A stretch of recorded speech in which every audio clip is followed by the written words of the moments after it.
It's this fear of discomfort. People have this extreme feeling in their mind when it comes to their associations with exercise. They want to avoid discomfort. They feel like any type of exercise is just like something to be avoided. That's not for me. Fuck that. I don't want to sweat. I don't want to strain. I don't want to sweat. I don't want to strain. A lot of times this association that they have is about the beginnings of getting in shape. It's not about once you're actually fit. Because once you're actually fit and you look forward to it, it feels great. If I can't get a workout in, I look at my schedule and go, oh shit, I don't have any time for a workout, which means I'm not going to get that good feeling, get that good feeling. And so instead of looking at it like, oh, I've got to go grunt and sweat, I'm thinking I'm not going to feel good, I'm not going to feel relaxed, I'm not going to feel carefree, even appreciative. Like my appreciation of things, it gets enhanced greatly after exercise. I just feel better. I want to sweat, I want to strain, I want to sweat, I want to strain, I want to sweat, I want to strain, I want to sweat, I want to strain. Get that good feeling, get that good feeling, get that good feeling. I want to sweat, I want to strain, I want to sweat, I want to strain, I want to sweat, I want to strain, I want to sweat, I want to strain, I want to sweat, I want to strain. Get that good feeling, get that good feeling, get that good feeling. It feels great. Most people, their associations are to avoid anything that's uncomfortable. It's so illogical. Discomfort is your friend. It really is. Discomfort, not being happy and content with certain situations in life, they're massive, massive motivators. They're amazing at facilitating change, yet our instinct is to avoid those and just sit on the couch and watch some fucking reality show. It's so bizarre. When I get really disciplined and really consistent with my workouts, I almost feel momentum. I feel like there's push behind me, like, all right, yeah, now I'm doing sweat, I want to strain, I want to sweat, I want to strain, I want to sweat, I want to strain, I want to sweat, I want to strain. Get that good feeling, get that good feeling, get that good feeling. I want to sweat, I want to strain, I want to sweat, I want to strain, I want to sweat, I want to strain, I want to sweat, I want to strain, I want to sweat, I want to strain. Get that good feeling, get that good feeling, get that good feeling. Yeah, now I'm doing it. Yeah, now I'm doing it. I'm doing it all the time now. I'm looking forward to the next time, and it makes that resistance much weaker, and it makes my motivation and my discipline much stronger. I think a lot of it is based on just the consistency. Blowing something off is not just bad for you physically, it's also bad mentally, because then that option is now available. The option to fuck off. You did it before, and you're probably going to do it again, and you'll get mediocre results, not just in that aspect of your life, maybe in all aspects of your life. That option to fuck off, when you embrace it, that is a pathway that you might choose when it comes to dealing with conflict in your personal life, business decisions, career decisions, like an uncomfortable decision that you might be faced with, what your pathway is in life, but you don't do it, instead you fuck off. And that inclination to fuck off, that gathers momentum as well. The inclination to be disciplined, that comes with momentum. I think both things. You take a path. I want to sweat, I want to strain, I want to sweat, I want to strain, I want to sweat, I want to strain, I want to sweat, I want to strain. Get that good feeling, get that good feeling, get that good feeling. I want to sweat, I want to strain, I want to sweat, I want to strain, I want to sweat, I want to strain, I want to sweat, I want to strain, I want to sweat, I want to strain. Get that good feeling, get that good feeling, get that good feeling. It feels great.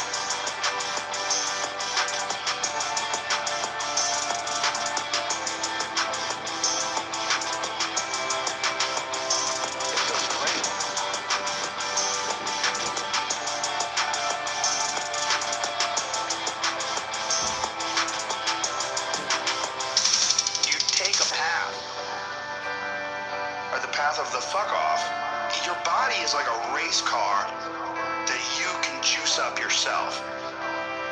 Like you can add the fat tires, you can add improved suspension, you can beef up the horsepower of the engine. You can do all that yourself. Or you can just choose to have this shitty body. No one's under the illusion you're going to live forever, but you are enhancing the experience that you're currently involved in right now. You are alive and you experience this life, but do you experience this life optimally? Is it as enjoyable as it can be? And we all know that there's a spectrum for that enjoyability. We've all had times in our life where it's not been so great, and then times in our life everything came together like, what a fucking great day, woo! Great day, woo! Great day, woo! Great day,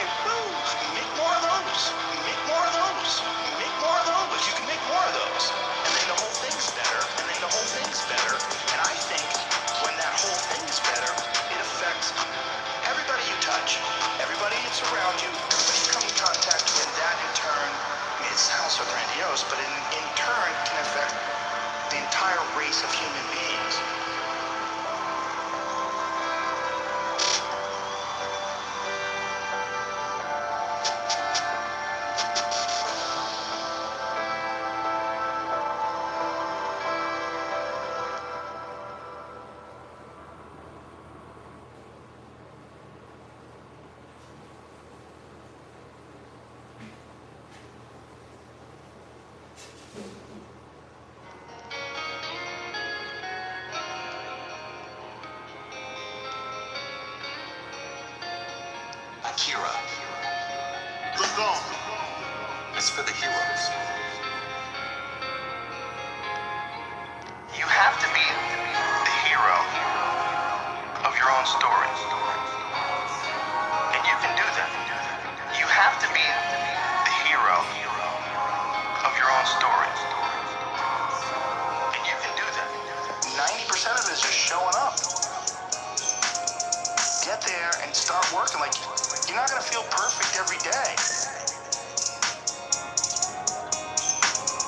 Gotta be those days you push through. This is what I want you to do. Write down what you would like to fix about your life. If you're 30 pounds overweight, you want to lose 30 pounds? Do it the right way. Write down what you eat. Exercise every day. Force yourself to do it. The brain is the general, the troops of the body, and you get up and you do it. And then you get to write it down. You know, you're doing what you gotta do to get by, but ultimately you're not respecting yourself. I think we all have a certain amount of appreciation and respect for hero figures. We all look at the guy who never lies, always does the right thing, and fucking helps everybody out, and that's the John Wayne character, you know, that's the ultimate hero. The ultimate hero. You have to be the hero of your own story. And you can do that. You have to be the hero of your own story. And you can do that. And when you look at your own life and you don't stack up, you're a thief, you stole money from your wife's purse, and you don't want to smoke cigarettes, but you fucking have to, you can't deal with the stress and smoke. You devalue yourself. You slowly start devaluing yourself. You look at yourself and you realize that if you were judging yourself, you would judge yourself on faith. You can't pretend you're the hero of your story. Hero of your story. Most people get stuck in these patterns, find themselves as a person who doesn't follow through on their ideas. Well, I start things and I quit. No, you don't. No, you have started things and you quit, and it gives you a horrible sense of regret that's made you define yourself by that. You're not who you were a year ago. You're not who you were 5 years ago. You're not who you were last week. So you gotta regulate how much you dwell on regrets of the past. You really gotta be careful. You have to be the hero of your own story. And you can do that. You have to be the hero of your own story. You can be the hero of your own story that woke up today. You can be the hero of your own story that at 40 years of age stopped, got out of bed and said, I'm not doing this anymore. I'm not doing this anymore. And I'm gonna get myself in shape and I'm gonna eat healthy. And I'm gonna do this because this is me now. This is me now. I decide that this is me. And people have to realize that you are not your past. You are not all the times you fucked up. You're not all the times you were drunk. That's not you. That's not you. You are the person who's learned from a great deal of experience. This is a battle that you will fight for the rest of your life. But the key is to fight it, not to give in. Don't give in to that resistance. Fight that resistance. And in doing so, every day you do so, you have won the battle for that day. And you will continue to fight that battle. You have to be the hero of your own story. And you can do that. You have to be the hero of your own story. And you can do that. You have to be the hero of your own story. And you can do that. You have to be the hero of your own story. And you can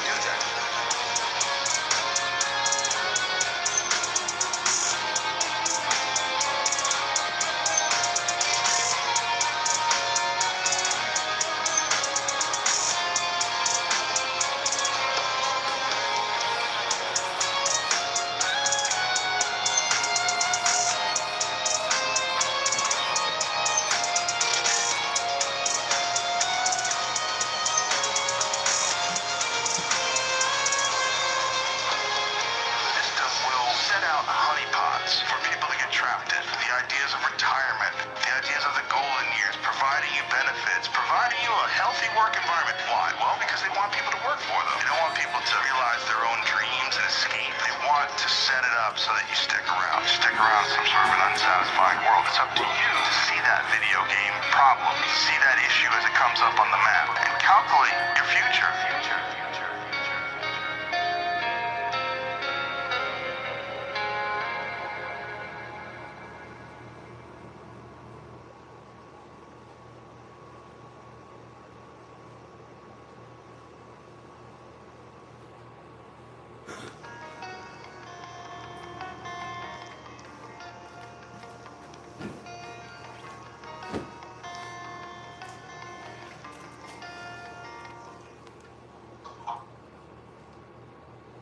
We're about to get started with the daily routine, reading, meditation, yoga, and martial arts.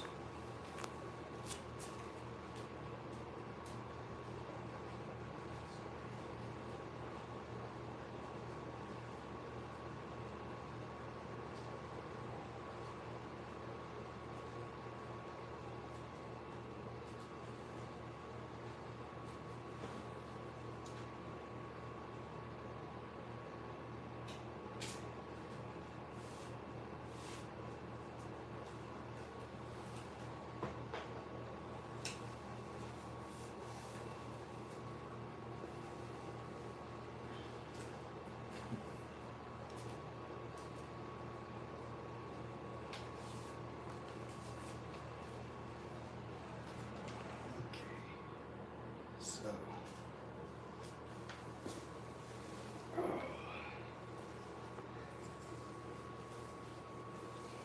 we are going to be reading from the Communist newspaper, from the Revolutionary Communists of America.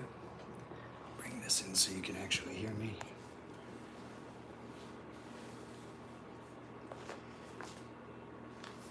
And I'll jump right into the reading.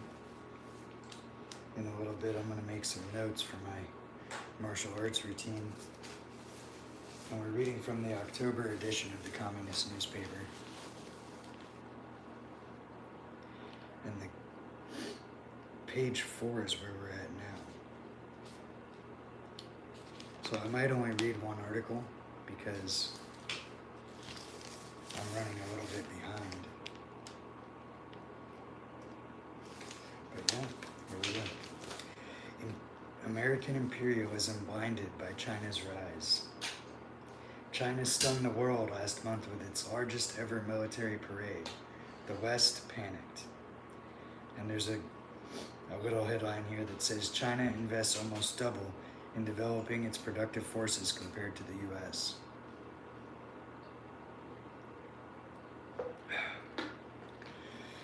The procession of advanced arms flooding Chang'an Avenue in Beijing included 47 newly unveiled weapons.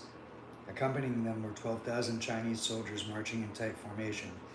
Their discipline and precision struck a stark contrast to the lackadaisical farce of the U.S. military parade in June. Foreign Policy magazine summed up the fears of the American imperialists in the article titled, "China's military is now leading." It is no longer enough to say that China's military is catching up or that it's copying foreign military equipment designs. China is now innovating, and it is leading. In the process, the regional military balance that has for decades favored the U.S. and its partners is being irrevocably changed. Alternative world order. The parade to celebrate the 80th anniversary of the defeat of Imperial Japan in World War II capped off the 2025 Shanghai Cooperation Organization meeting in Tianjin. Over 20 heads of state attended the summit, which showcased the unprecedented unity between China, Russia, and India. In the words of the New York Times, the bonhomie between Mr. Xi and Mr. Putin was meant to convey a close bond between them as leaders of an alternative world order challenging the United States. Biden provoked the Ukraine war in 2022 in an effort to weaken Russian imperialism. but the proxy war and sanctions levied by American and European imperialists against Russia backfired, pushing Russia and China closer than ever. Now, the growing unity between China and India has compounded the American ruling class's dilemma. After the fall of the Soviet Union, the Indian ruling class saw the U.S. as a favorable trading partner. American imports of Indian goods grew from $266 million in 1991 to $7.3 billion in 2024. But the Indian capitalists hedged their bets, forming the BRICS bloc with Russia and China in 2009.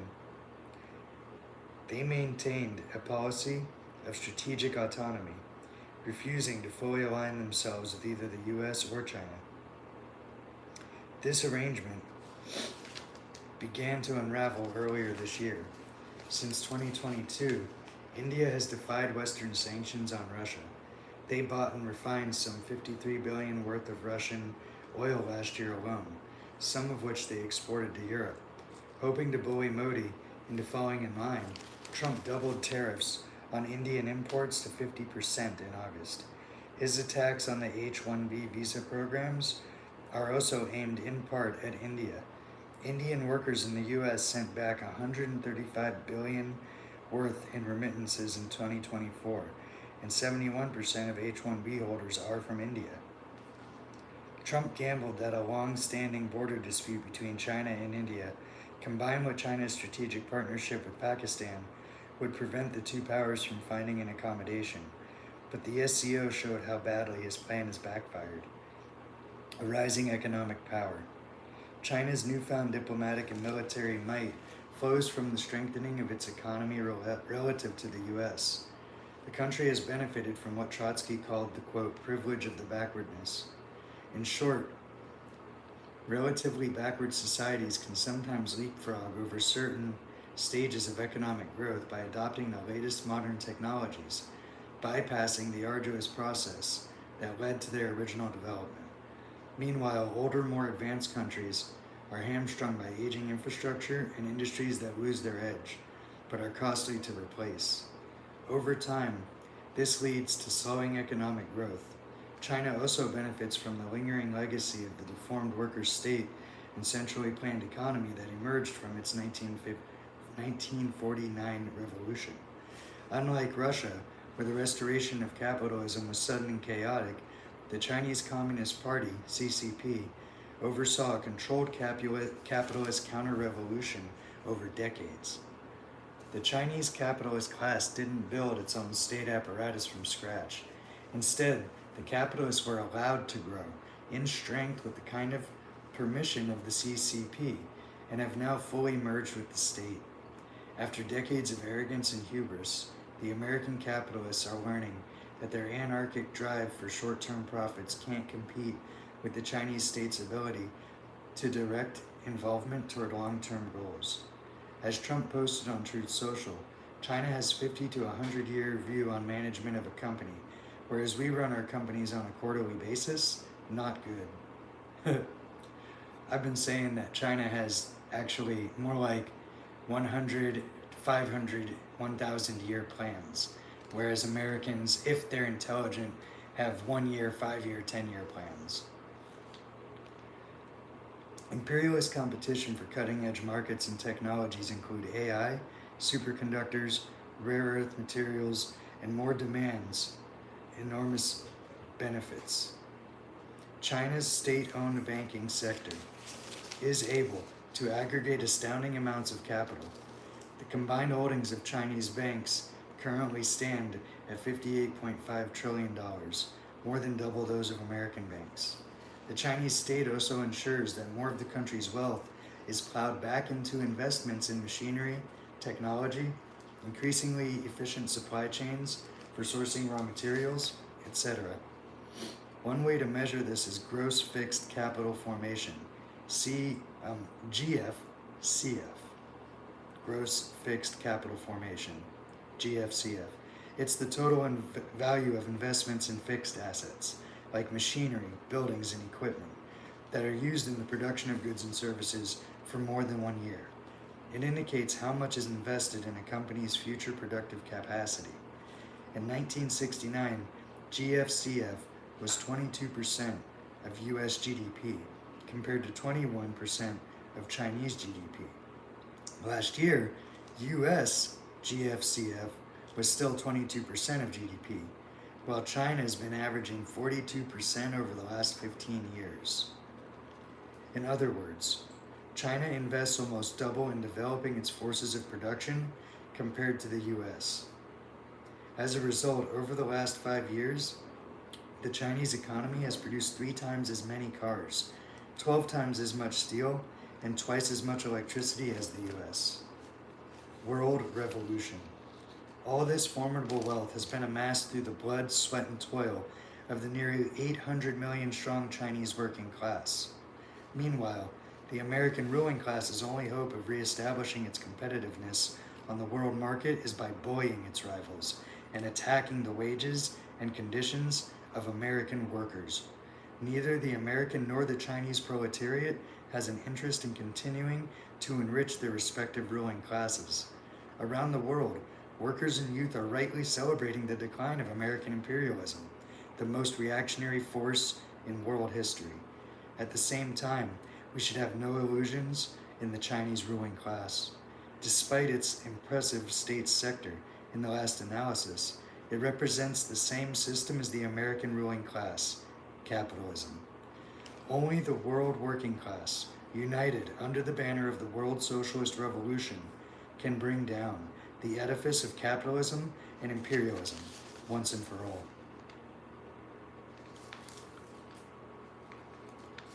With U.S. industry losing the tech race, Trump wants the state to step in. By Nick Brancasio, Phoenix, Arizona. From electric vehicles to hypersonic missiles, the U.S. is losing the high-tech arms race. In an effort to compete with Chinese state capitalism, Trump is intervening in the economy with even heavier hand than his predecessors. Last month, the U.S. government acquired a nearly 10% stake in Intel. In exchange, the government granted Intel immediate access to $8.9 billion promised by Biden's CHIPS Act. Trump, like Biden before him, is attempting to prop up the nearly 60-year-old chip manufacturer, which has fallen far behind its international competitors. Within weeks of the move, NVIDIA bolstered the struggling tech giant with a $5 billion investment. Strategic industries. This is only the latest in a series of government interventions in the economy. After 18 months of negotiations, Japanese-owned Nippon Steel bought U.S. Steel in June. Biden blocked the sale, fearing foreign control over the strategic industry. Trump changed course, permitting the $14.9 billion deal in exchange for a seat on the corporate board and a non-economic golden share, quote, end quote. The highly touted share allows the government to veto certain corporate actions, including closing plants and shipping jobs overseas. In August, NVIDIA and AMD, major players in the semiconductor arms race, struck a deal with Trump to reverse the ban on exporting advanced chips to China. In exchange, the U.S. government will get a 15% cut of all sales. Trump's about-face could swell federal coffers by some $2 billion. That same month, the recently rechristened Department of War acquired a 15% stake in MP Materials, owner of America's only operating rare earth mine. Trump sought to attain rare earth magnets from the Congo, Greenland, and Ukraine, but it's an uphill battle when China controls 90% of the global supply. As MP Materials' largest shareholder, the War Department now has an option to invest another $353 million on top of the $150 million loan it provided to expand operations. Trump is pledging to make, quote, many more deals like this. A step towards socialism? Senator Rand Paul denounced the Intel move as a step towards socialism. It's nothing of the sort. The American state is intervening in the economy, not to end the exploitation of the working class, but to ensure that American imperialism can continue to dominate the globe. $8.9 billion isn't game-changing in the semiconductor industry. On average, it costs TSMC $20 billion to construct a single factory producing 25,000 silicon wafers per month. American capitalism is unable to develop the means of production to any meaningful extent. Barring massive state expenditure, the US won't be able to create a competitive homegrown chip manufacturer. Declining US capitalism requires the massive capital investment potential of the federal government to keep up in the high-tech arms race. Considering the national debt crisis, that's not a safe bet. The tech bubble could burst at any time. And there's a subquote here that says, under capitalism, the powerful technological advancement that should help humanity reach a new golden age instead exacerbate the system's underlying contradictions. This is an article by Joe Addard from London in the UK. AI mania is driving unprecedented investment in the tech sector. Speculation on the NASDAQ is rampant. Tech stocks are inflated far beyond feasible profitability, and a horde of crypto-addicted zombie companies has been unleashed upon the markets. A colossal correction is only a matter of time. Due to capitalism's organic tendency towards overproduction, there are a few profitable venues for investment in the real economy, industry, manufacture, etc. Instead, speculators are on the hunt for get-rich-quick schemes. With interest rates falling since last year, credit is more readily available to gambling in this casino. Trump has also played a role, as he is pledging to make the U.S. the crypto capital of the world. Big tech crooks like David Sachs made hefty contributions to his presidential campaign, and he's returning the favor by deregulating the crypto market. While cryptocurrencies are sustained entirely on speculation and play little role in the wider economy, the stakes with AI are much higher. The race for AI. Desperate to revitalize their system, the capitalists are betting heavily on this promising new technology. The technological arms race is underway between the main imperialist powers to attain a competitive advantage, given AI's perceived economic potential, and military applications. Governments are investing billions in AI, and the US has erected protectionist barriers around the most advanced AI chips, keeping them out of China's hands. Yeah, sure. Off the back of this, AI-focused companies have seen their stock prices skyrocket. Chip-making giant NVIDIA recently became the first company to be valued over $4 trillion. Not only is AI hype sustaining the tech boom, it is sucking investment out of the rest of the economy. As The Economist reports, look beyond AI, and much of the economy appears sluggish. Real consumption has flatlined since December. Jobs growth is weak. House building is slumped, as has business investment in non-AI parts of the economy. An economy-wide reallocation is underway. Eye-watering sums of money are being spent on the vast data centers necessary to power the latest AI models. Their energy requirements are enormous, which constrains the rest of the economy by keeping energy prices high. U.S. electricity bills have risen 7% in 2025, partly because of the additional strain from AI data centers. So don't be like me and blame your partner for the high power bill. It's just capitalism. It's the AI boom. And on top of that, they don't have the infrastructure. They don't have enough nuclear power plants in the United States to power the AI supercenters. So all this investment is going to crash. Insane speculation. AI companies' ballooning valuations are well in excess of their actual earnings. OpenAI's Sam Altman recently described some AI company valuations as insane. And he would know. OpenAI has never turned a penny of profit. An MIT report from August found that of the 300 publicly disclosed AI initiatives they surveyed, 95% produced zero return on investment. Part of the problem is that all this investment is research, development, and infrastructure is not based on AI's proven track record for driving profits, but only its perceived future potential.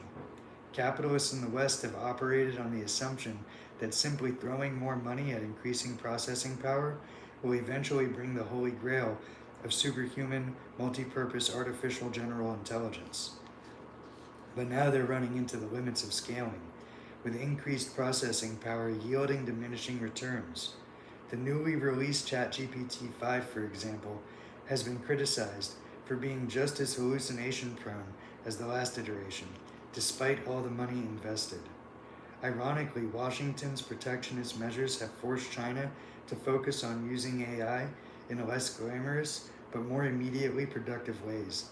They are deploying AI to increase the efficiency of hospitals, power robots and automated, quote, dark factories, and improve crop selection in agriculture, all at a fraction of Silicon Valley's bet on achieving super AI. A new dot-com bubble. Under free market anarchy, capital flows into any promising new venture to the point of saturation. When the wave passes, most companies are swept away, leaving a few winners standing. There are comparisons to be made with the dot-com crash in the early 2000s, when excessive enthusiasm over the internet's potential drove massive overvaluation of tech companies. At the peak of the bubble, the 5 top technology stocks accounted for 15% of the S&P 500. When it burst, the Nasdaq fell by a whopping 72%. Today, the Magnificent Seven stocks, Alphabet, Amazon, Apple, Meta, Microsoft, Nvidia, and Tesla, make up more than a third of the S&P 500. However, the dot-com bubble constituted a correction amid a booming world economy. Now capitalism is scarred by the 2008 and COVID crashes and is heading toward a new crisis. Global debt stands at 3 times global GDP. When this new tech boom turns to bust, it will be far more destructive, and it always turns to bust inevitably. That's the cycle, that's the life cycle of capitalism. Under capitalism, the powerful technological advancement that should help humanity reach a new golden age instead exacerbate the system's underlying contradictions. Meanwhile, myopic billionaire gamblers rush to enrich themselves before the next crash. We need to put an end to this madness by imposing a system of rational economic planning under the democratic control of the working class. The National Gardeners. Trump's deployment of the National Guard to D.C. ends in a farce. By David Johnson in Brooklyn, New York. In August, Trump deployed 2,200 National Guardsmen to Washington, D.C.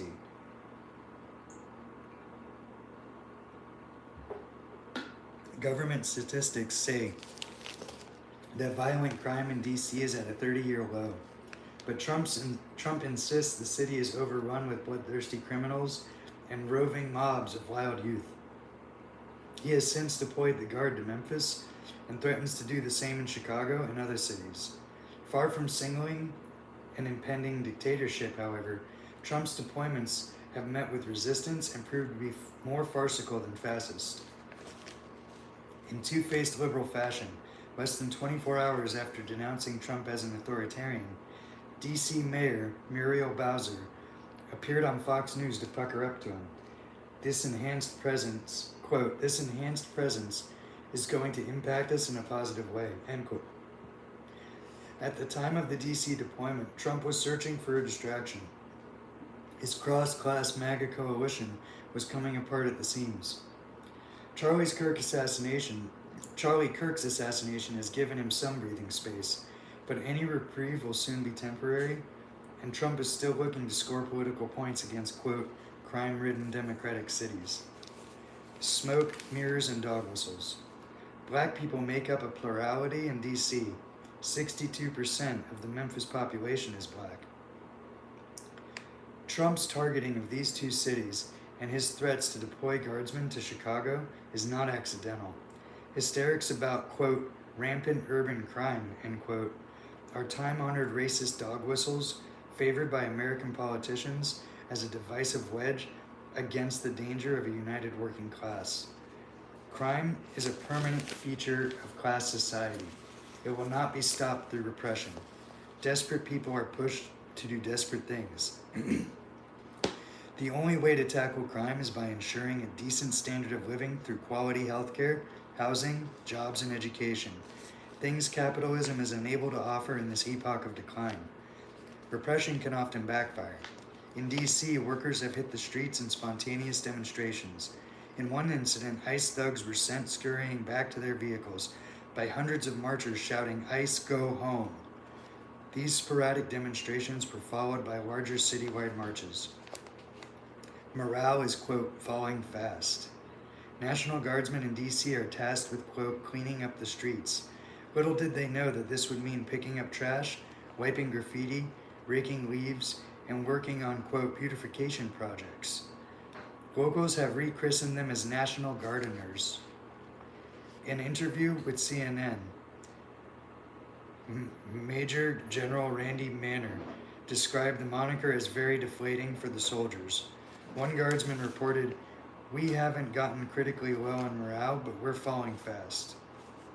Trump recently boasted that he can keep forces mobilized as long as he wants, but his capricious use of the guard will only increase discontent in the armed forces. Ultimately, Trump's inability to solve the crisis of capitalism will continue to gnaw away at his legitimacy and tear MAGA to shreds. His attempts to use crime and immigration as distractions from his system's failures will see diminishing returns as the class issues affecting all workers increasingly come to the fore. And I'll wrap it up here with this little article. The grand jury laughs the sandwich guy out of court. And they have this little artwork from Banksy here. Trump is always trying to look tough. More often than not, he's forced into humiliating retreats.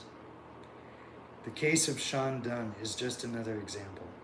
A former Department of Justice employee, Dunn expressed rage at Trump's DC deployment by throwing a Subway sandwich at a federal agent. Videos of Dunn, dressed in shorts and a pink shirt, checking his supper before being chased through the streets went viral on social media.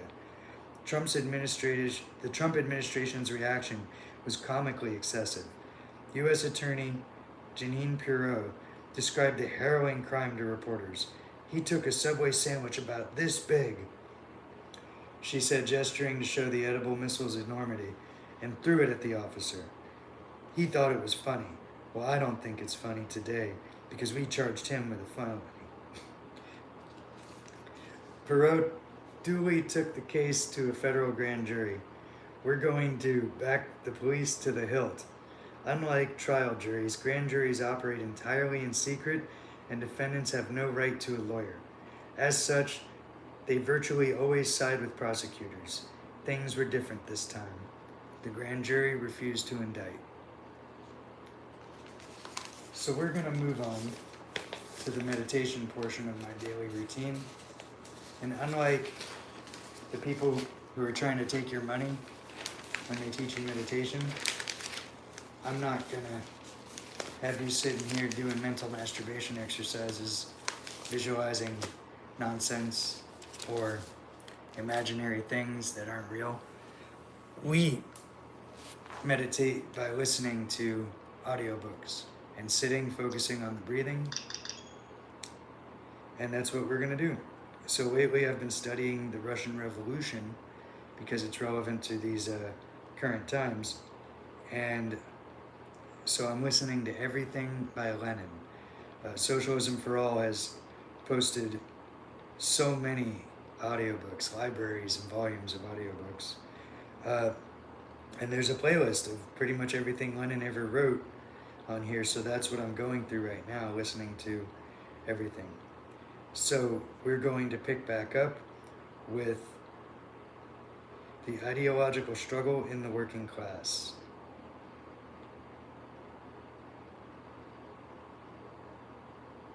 And we'll sit for 30 minutes, and then we will do yoga for 30 minutes, and then a body weight exercise martial arts workout for 30 minutes. And for the next 2 months, November and December, I'm doing an endurance block, so there's less difficult strength exercises. I'm just doing more body weight and technique exercises. So you won't see me doing handstand push-ups or one-hand push-ups or one-leg squats or jumping or clapping push-ups or anything like that. And I'm also doing a 30-minute run every day. Is the goal, that's the idea, but it's hard. With work and with organizing for the Revolutionary Communists of America, I'm not a full-fledged member yet, and I'm certainly not a cadre. I would like to be. But what I'm doing is I'm out fundraising, tabling, selling newspapers, and recruiting aggressively. Because I see other organizations in town, and like the FRSO, their main motivation seems to be to push identity politics and to get their people out making speeches and headlines, and they do some good work, but they're also meeting infrequently to play board games and card games, and I don't have time for that. I'm trying to work with the most radical, aggressive organization that I can find to get shit done, and that's what I found with the RCA, the Revolutionary Communists of America, which is part of the RCI, the Revolutionary Communist International. And when I let comrades in the FRSO know that I had left them and joined the RCA, they became, very petty and rude. So, I'm willing to work with them, but I don't think they're willing to work with us. And I've been warned that they've been dangerous in the past, and I've seen them collaborate with police and liberals at protests. So,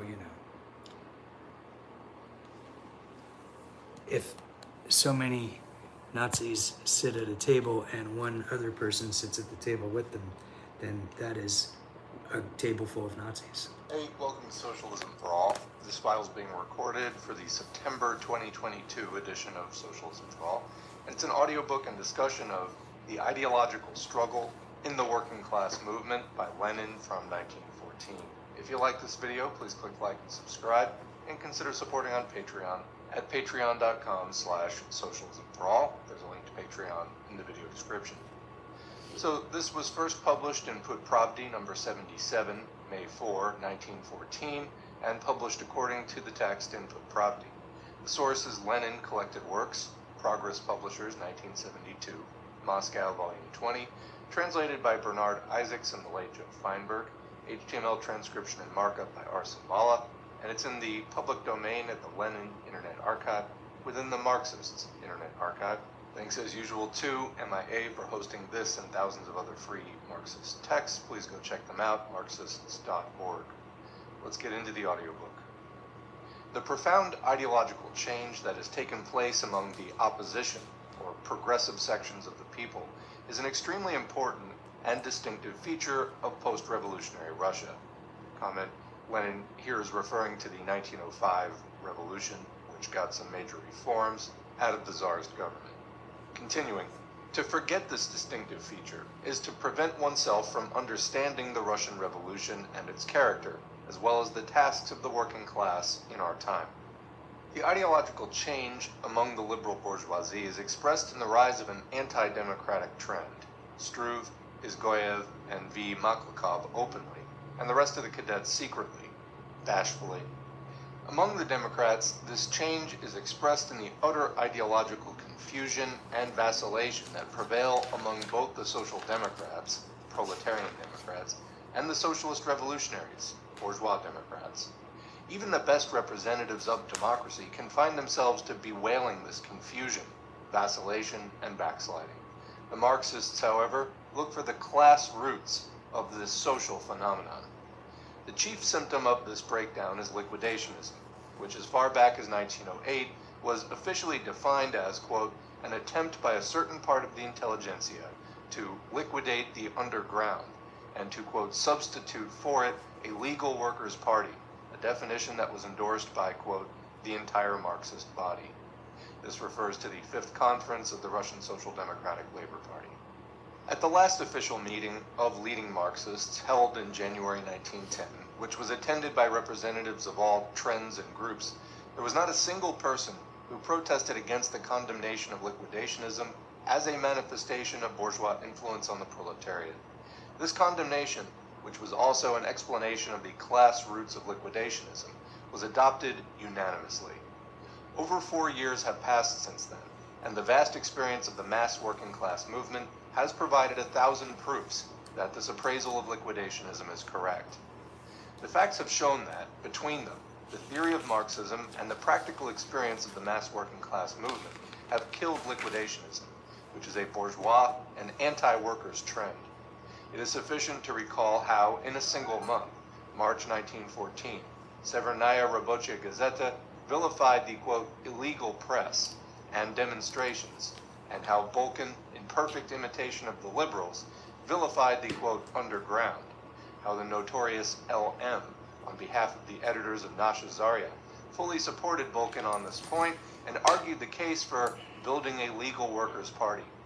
It is sufficient to recall all this to understand why the attitude of the class-conscious workers toward liquidationism cannot be anything else than that of ruthless condemnation and complete boycott of the liquidators. But here, a very important question crops up. How did this trend arise historically? It arose in the course of the 20 years history of Marxism's ties with the mass working class movement in Russia. Up to 1894 to 95, there were no such ties. The Emancipation of Labor group only laid the theoretical foundations for the social democratic movement and took the first step towards the working class movement. It was only the propaganda of 1894 to 95 and the strikes of 1895 to 96 that established firm and inseparable ties between social democracy and the mass working class movement. And immediately an ideological struggle commenced between the two trends of Marxism, the struggle between the economists and the consistent Marxists, or later Iskrists from 1895 to 1902, the struggle between the Mensheviks and Bolsheviks from 1903 to 1908, and the struggle between the liquidators and the Marxists, 1908 to 14. Economism and liquidationism are two different forms of the same petty bourgeois intellectualist opportunism that has existed for 20 years. That there is a personal as well as ideological connection between all these forms of opportunism is an undoubted fact.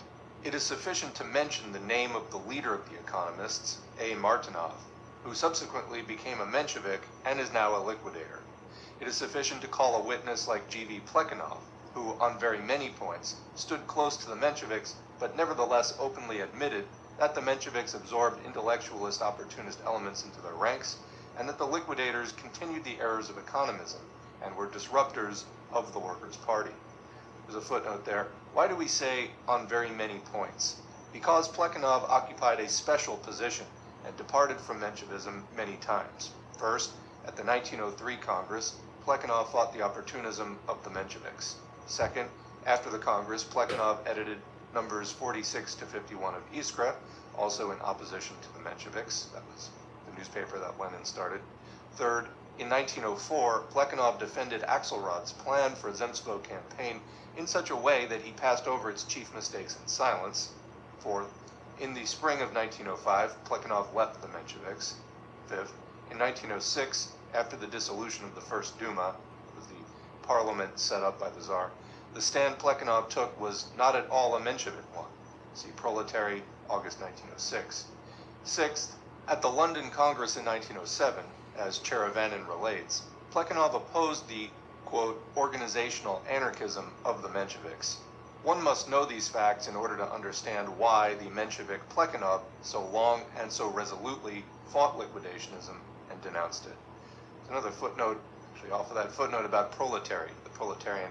This was a Bolshevik illegal newspaper published from August 21st, 1906 to November 28, 1909, under the editorship of Lenin. 50 issues were published. Active collaborators on the paper were M.F. Vladimirsky, V.V. Vorovsky, I.F. Dubrovinsky, A.V. Lunacharsky, and others. The first 20 issues were prepared for the press and set up in Vyborg, but as conditions for the publication of an illegal organ in Russia became extremely difficult, further publication was transferred abroad. to Geneva and Paris. Proletary was virtually the central organ of the Bolsheviks. Most of the work on the paper was done by Lenin, several of whose articles appeared in almost every issue. Proletary published over 100 articles and paragraphs by Lenin on the most important issues of the revolutionary struggle of the working class. The paper dealt with tactical and political questions of general interest and carried reports on the activities of the Central Committee of the RSDLP, the decisions of conferences and plenary meetings of the CC, letters of the CC on various questions of party activities, and a number of other documents. A supplement to number 46 of the newspaper published a report on the conference of the extended editorial board of Proletary, as well as the resolutions of that meeting, which was held in Paris on June 8 to 17, 1909. The newspaper was in close touch with the local party organizations. During the years of the Stolypin reaction, Proletary played an outstanding role in safeguarding and strengthening the Bolshevik organizations, in fighting the liquidators, Otzevists, ultimatumists, and God-builders. Publication of the newspaper ceased in 1910 in accordance with the decision of the January plenum of the CC of the RSDLP. Back to the main text. People who, like the liquidators and Trotsky, ignore or falsify this 20 years history of the ideological struggle in the working class movement do tremendous harm to the workers. A worker who takes an anything-arian attitude towards the history of their own movement cannot be considered class conscious. Of all the capitalist countries, Russia is one of the most backward and most petty bourgeois. That is why the mass working class movement gave rise to a petty bourgeois opportunist wing in that movement, not by chance, but inevitably. The progress made during these 20 years in ridding the working class movement of the influence of the bourgeoisie, of the influence of economism, and of liquidationism has been tremendous. For the first time, a real proletarian foundation for a real Marxist party is being securely laid. It is generally admitted, even the opponents of the Pravdists are compelled to admit, the facts compel them to admit it, that among class-conscious workers, the Pravdists constitute the overwhelming majority. What the Marxist plenum of January 1910 recognized theoretically, that liquidationism is bourgeois influence on the proletariat, the class-conscious workers have been putting into practice during the past 4 years.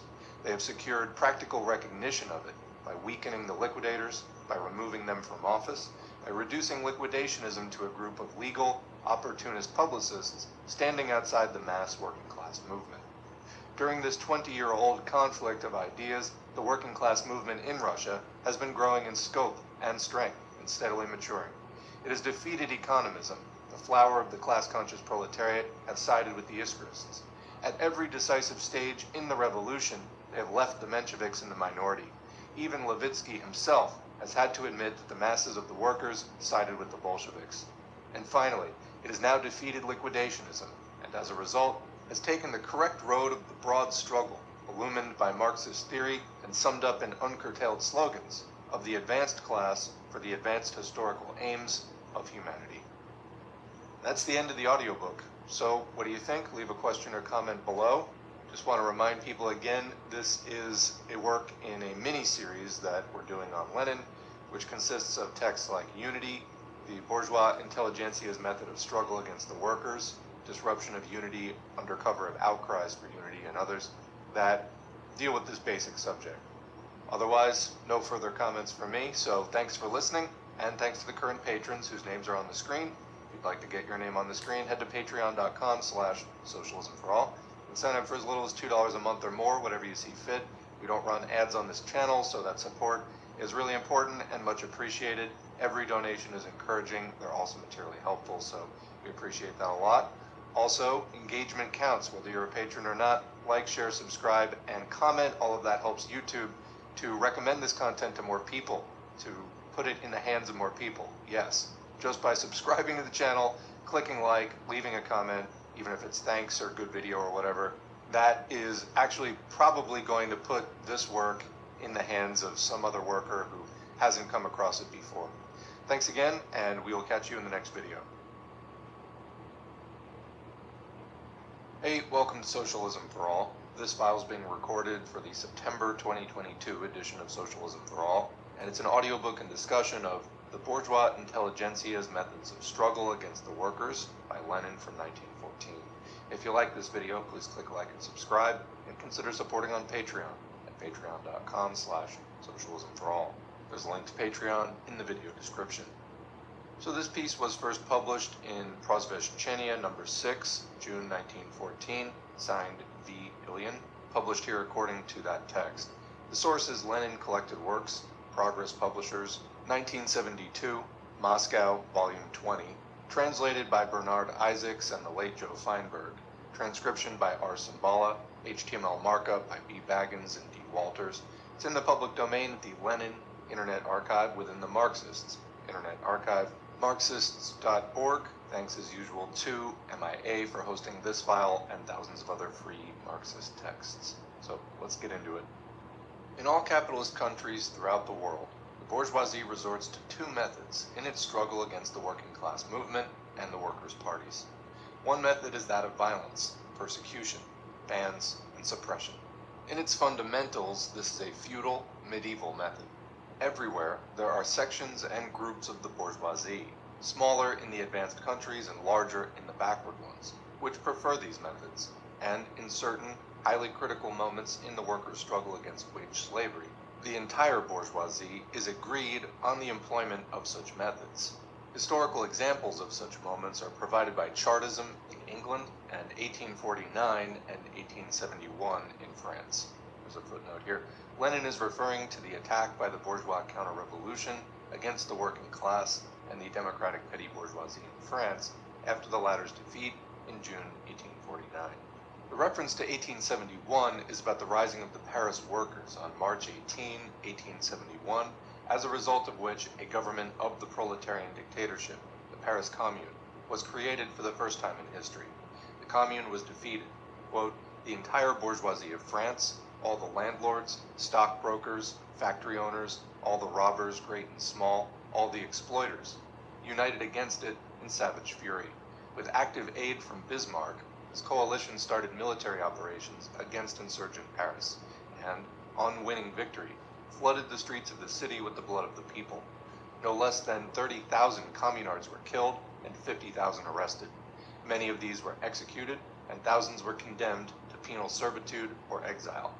The Paris Commune is dealt with in Lenin's articles, Plan of a Lecture on the Commune, Lessons of the Commune, Memory of the Commune, and The State and Revolution, Chapter 3. Back to the main text. The other method the bourgeoisie employs against the movement is that of dividing the workers, disrupting their ranks, bribing individual representatives or certain groups of the proletariat with the object of winning them over to its side. These are not feudal, but purely bourgeois and modern methods, in keeping with the developed and civilized customs of capitalism, with the democratic system.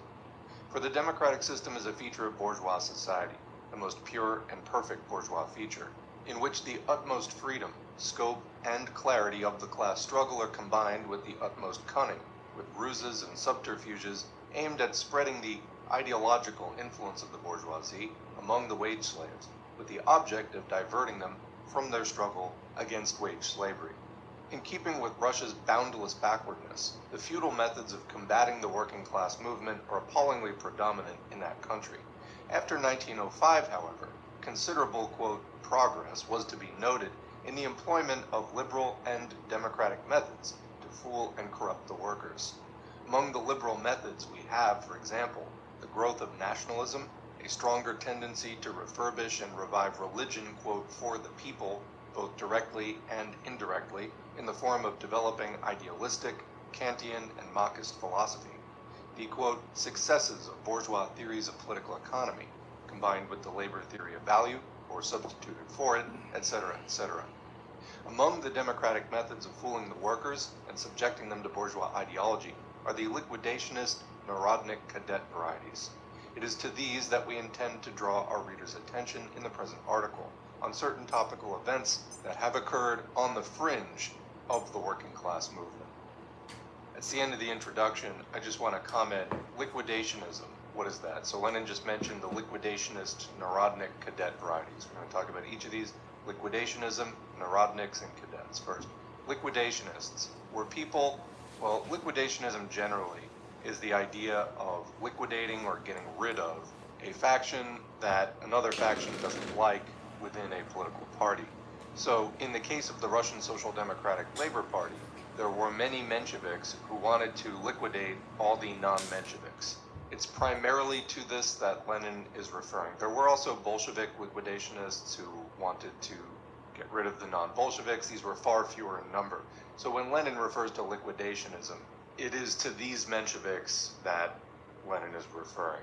Lenin was a staunch opponent of liquidationism and wrote against it on many occasions. Liquidationism also can refer to the idea of a party being completely dissolved, but that's not the context here. Also, Narodniks. These were populists. It was a party that came out of the peasant movement. There was another party, the SRs, or Socialist Revolutionaries, which were also populist or Narodnik in nature. They were kind of latter-day Narodniks.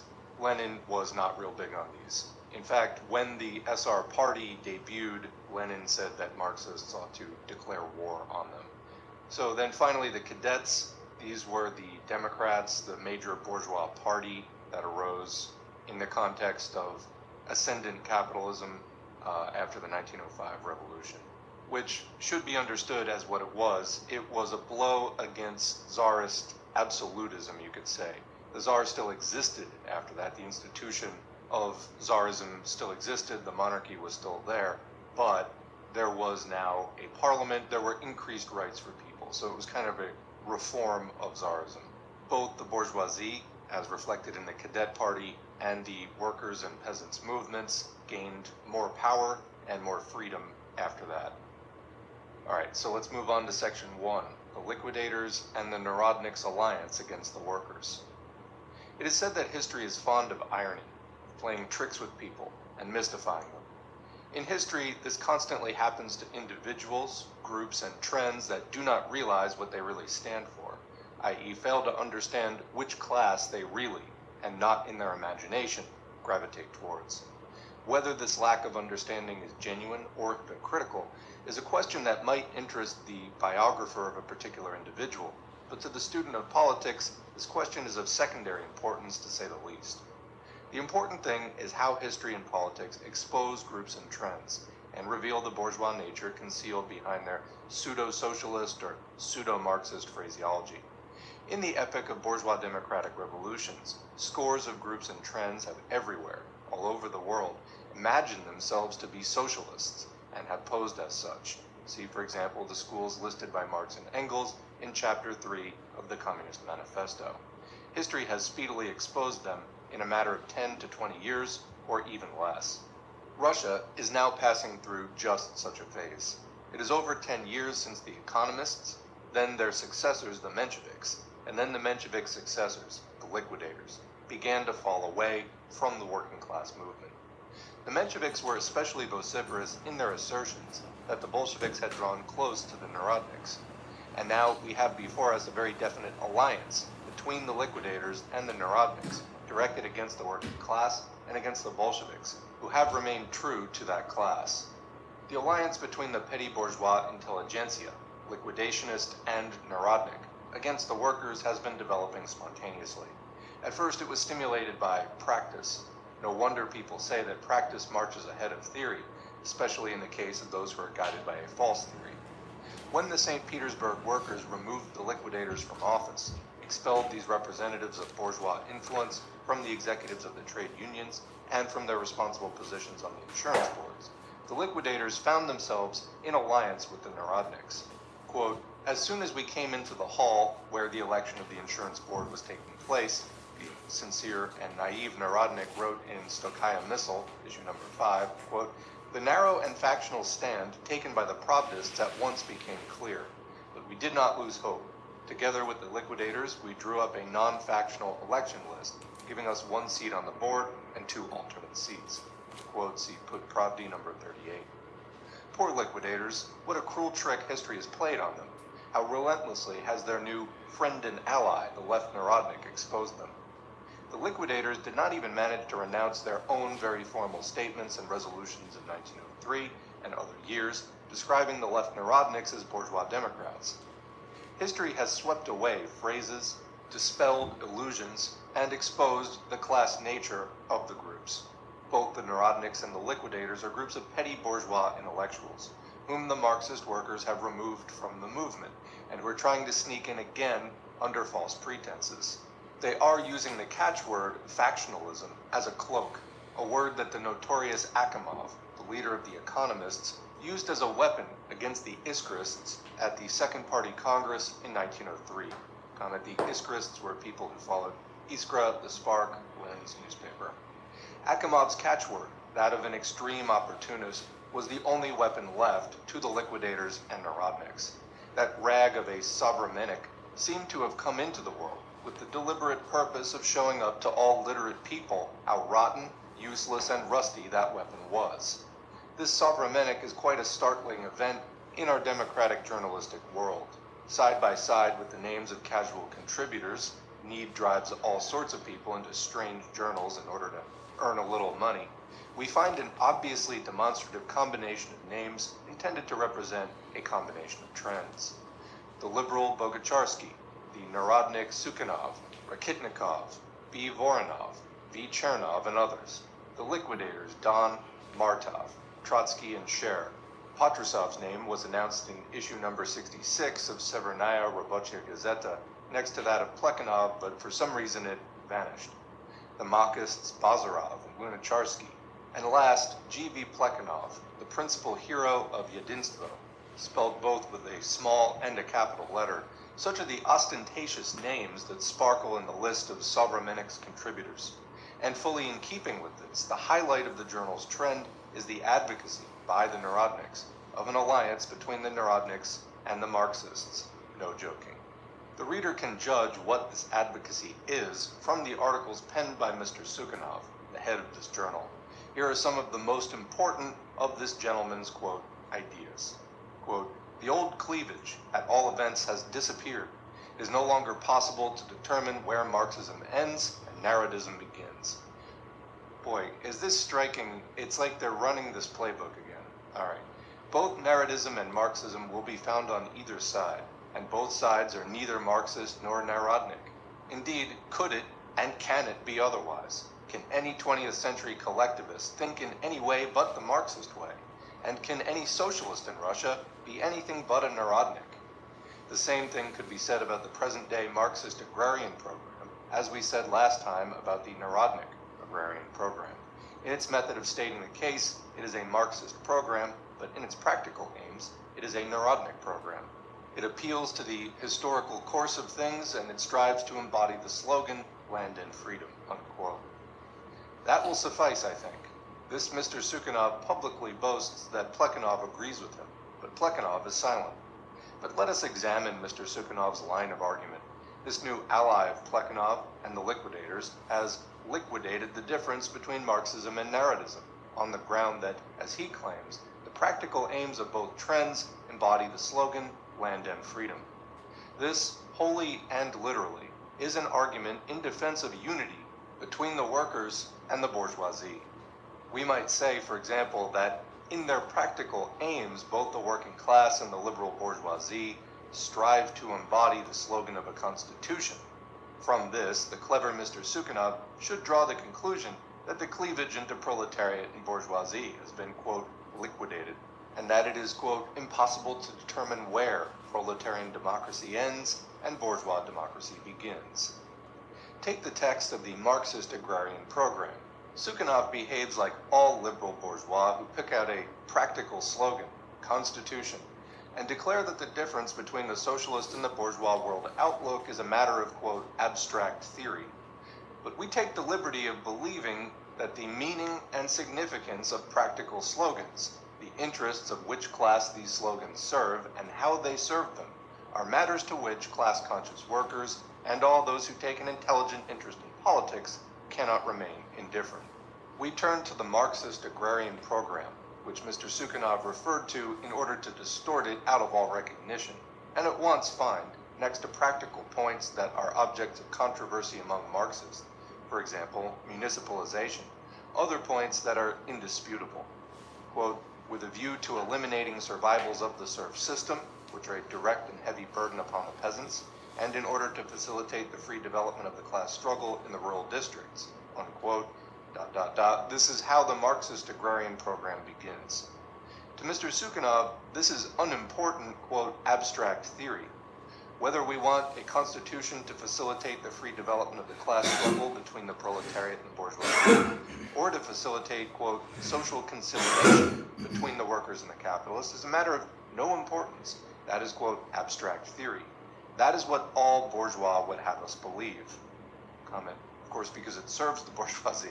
There's a big difference between a constitution which will serve to improve conditions for the proletariat to wage class struggle against the bourgeoisie, and a situation which will facilitate social peace, class peace, in other words, the peaceful smothering of the working class by the bourgeoisie.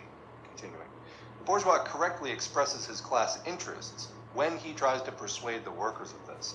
Mr. Sukhanov behaves entirely like a bourgeois when he relegates to the background question as to what we need agrarian reforms for the purpose of facilitating the free development of the class struggle between the wage workers and their masters, big and small, or for the purpose of facilitating, quote, social conciliation between them with the aid of bourgeois catchwords like labor economy. A little further on, we read in the Marxist agrarian program that Marxists, quote, will always and invariably oppose every attempt to check the economic progress. As is known, that is the very reason why Marxists declare that at every attempt, however slight, to restrict the freedom of mobilization, buying, selling, mortgaging, etc., of peasant land is a reactionary measure harmful to the workers and to social development as a whole. The Narodniks, from the quote-unquote social cadet Peshekhanov to the left Narodniks of Smalaya Missile, stand for restricting the freedom of mobilization in one way or another. The Narodniks are the worst kind of reactionaries on this question, the Marxists say. Mr. Sukhanov evades this point. He's reluctant to recall that it was this that made Plekhanov call the Narodniks socialist reactionaries. Mr. Sukhanov brushes abstract theory aside on the plea that he stands for practice, and he brushes aside practice, freedom to mobilize peasant land, on the general plea that he stands for the slogan of, quote, land and freedom.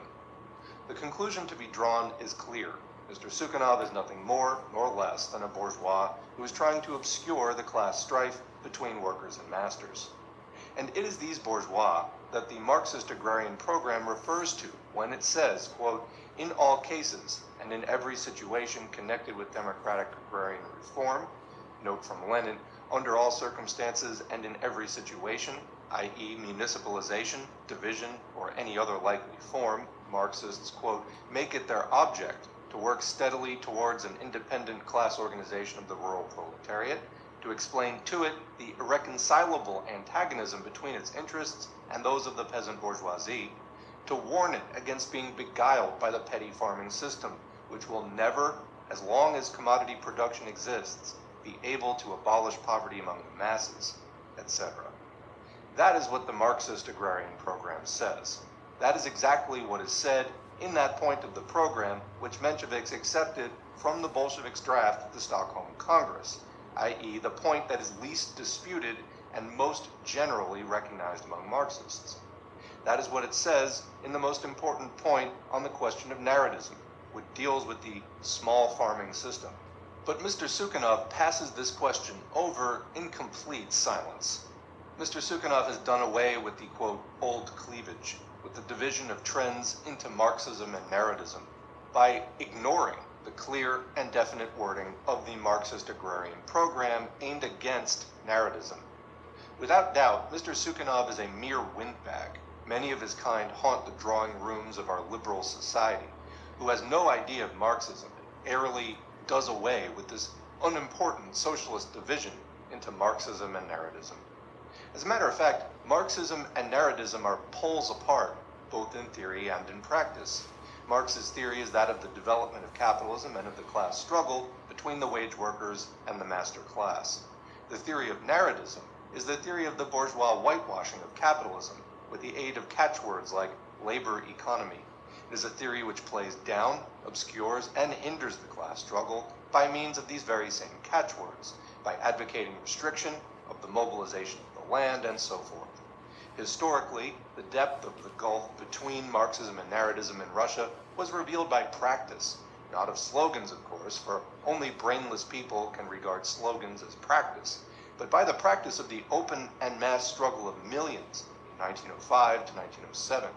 This practice showed that Marxism had merged with the working class movement, and that narratism had merged, or had begun to merge, with the movement of the petty bourgeois peasantry, the peasant union, the first and second Duma elections, the peasant movement, and so forth. Narratism stands for bourgeois democracy in Russia. This was proved by the half a century of evolution of this trend, and by the open struggles of the millions in 1905 to 1907. This was recognized repeatedly in the most emphatic and official manner by the supreme bodies of the Marxist whole from 1903 to 1907 and down to the Summer Conference of 1913. The Publicists' Alliance that we see today among the lenders of narratism, Chernov, Rakitnikov, and Sukhanov, and various social democratic intellectualist factions that are either openly opposed to the, quote, underground, i.e. the Workers' Party, such as the liquidators Don, Martov, and Cherevanin, and how zealously Mr. Voronov defends the liquidators in Sovremennik, or else help these liquidationist workerless groups, Trotsky and Scher, Bazarov, Lunacharsky, and Plekhanov, is in fact nothing more nor less than an alliance of bourgeois intellectuals directed against the workers. We regard Pravdism as the expression of the workers' unity on the basis of genuine recognition of the underground, and of definite decisions that coordinate and guide tactics in the old spirit, the decisions of January 1912 and of February and the summer of 1913. Quick comment there, the underground. This was one of the issues that the liquidators were trying to liquidate, basically. They wanted only legal struggle, nothing underground, nothing illegal. That was one of the points of contention. Continuing. It is a fact that between January 1st, 1912 and May 13, 1914, Pravdism united 5,674 workers' groups as against 1,421 united by the liquidators, and none, or almost none, by the Viperiod, Plekhanov, Trotsky, and Scher, and other groups. See Robochi number 1 from the History of the Workers' Press in Russia, and Trudovaya Pravda number 2. It is a fact that this workers' unity is built on the firm basis of integral, complete, and, in principle, consistent decisions on all questions affecting the lives of the Marxist workers. Here you have a whole, for 4/5 have an absolute right to represent, to act, and speak on behalf of the whole. But the Sovremennik alliance of the leaders of narratism and all sorts of social democratic workerless groups, without definite tactics, without definite decisions, knowing only vacillations between the trend and the united body of Pravdism on the one hand, and the liquidators on the other, this alliance sprang up spontaneously. Not one of the social democratic workerless groups dared to come out in favor of such an alliance straightforwardly, clearly, and openly, because the Summer Conference of 1913 expressed opposition to an alliance with the Narodniks. Not one of these groups, neither the liquidators, the Viperiod people, nor Plekhanov and company, and Trotsky and company, dared to do this. All of them simply swam with the stream, carried along by their opposition to Pravdism and a desire to break or weaken it, and instinctively seeking assistance from one another against the 4/5 of the workers, the liquidators from Sukhanov and Chernov from Plekhanov, Plekhanov from these two, Trotsky also from them, and so forth. None of these groups displays anything like a uniform policy, tactics that can be called at all definite, or a frank declaration to the workers in defense of its alliance with the Narodniks. It is a most unprincipled alliance of bourgeois intellectuals against the workers. Plekhanov is to be pitied for the disreputable company he finds himself in, but let us face the truth squarely.